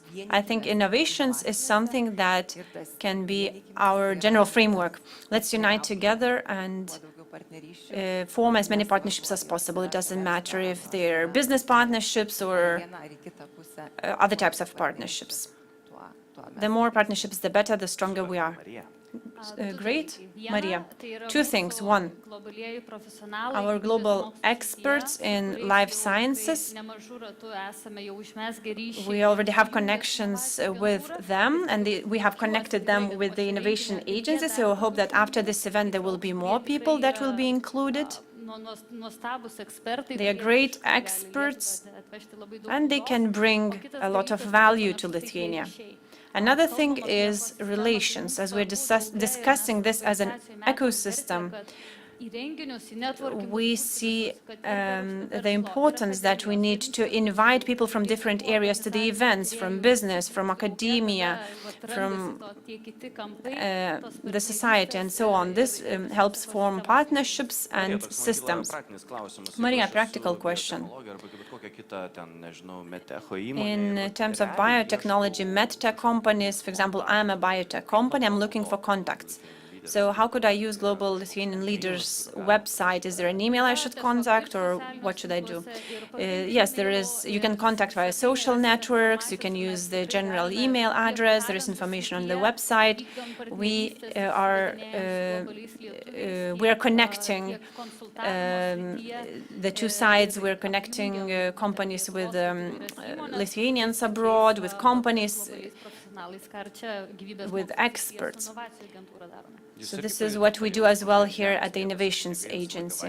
Have you noticed that there is also always money lying around? So there is this network that is asking to be used, but we don't do it. Low-hanging fruit. And Agla, to conclude, low-hanging fruit, what would be the first fruit that we should pick? Stop complaining and start doing. I think we should just start doing and trust more in each other, trust more in the public sector, discuss with the businesses. We need to dedicate the time for the discussions. Please join our network. I think that everyone is going to the right direction. I think we need to be less skeptical, as if only the country did something, but many people worked together, businesses, best communications companies worked together here, and everyone was participating in the progress, and the result of this work is really good. Of course, we are discussing about co-create brand. We've mentioned it before. This visual material is open access. Everyone can use it. We encourage you to do so. If we haven't invited you so far yet today, so the message, once again, I want to repeat the message. So this is for everyone. And in autumn, we will start talking with the associated business structures. Please lower your expectations. Please lower your skepticism. And let's work together for Lithuania and for the benefit that we will all get out of it. A practical question. If we did something right, good, and if we want to be communicated in, if you want about communication about it on lietuva.com, we always ask you to send your success stories to brand@lithuania.lt. So this is where you can contact us. You can find us on LinkedIn and just inform us about your success stories, and we will make sure to spread the word. We are looking forward to those messages from you. We are publishing those stories. We are trying. We have long-term relations with the Life Sciences Center. We work for a long time in the area of communications. There is a sustainable partnership with Go Vilnius, so everyone is communicating the same message, the cities, the country itself, But the budget is as it is. Let's not talk about the budget and money. And let's stop talking about cooperation. We already agreed that we will be talking about partnerships. Let's work together. Great. Now, once again, I would like to direct my question to the audience. We have an expert network. They're asking to use the network. We have a request. Please send the material, anything you have, and share it with them. Do it. Thank you. Thank you for the panelists. Thank you for your ideas. Thank you to all the participants who came in person to our event. I would like to thank the guests, participants, and also I would like to thank those who participated online today. I hope this day has been really good, interesting to you, that you've had good insights, and maybe you also learned something. And maybe you even learned about some practices that need no longer be practiced. And you will find better ways to achieve better results in the future. One thing from myself, I would like to see that in our presentations abroad, we would start the conversation as our competitors do. We should start the conversation with those competitors, because they are not actually our competitors, they are our colleagues, and only working together we can conquer the world. I would like to remind everyone, my name is Andrius Manadavičius, and it was an honor to spend my day with you.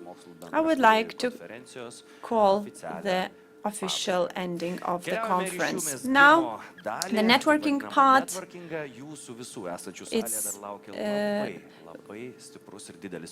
there will be a big surprise, don't leave.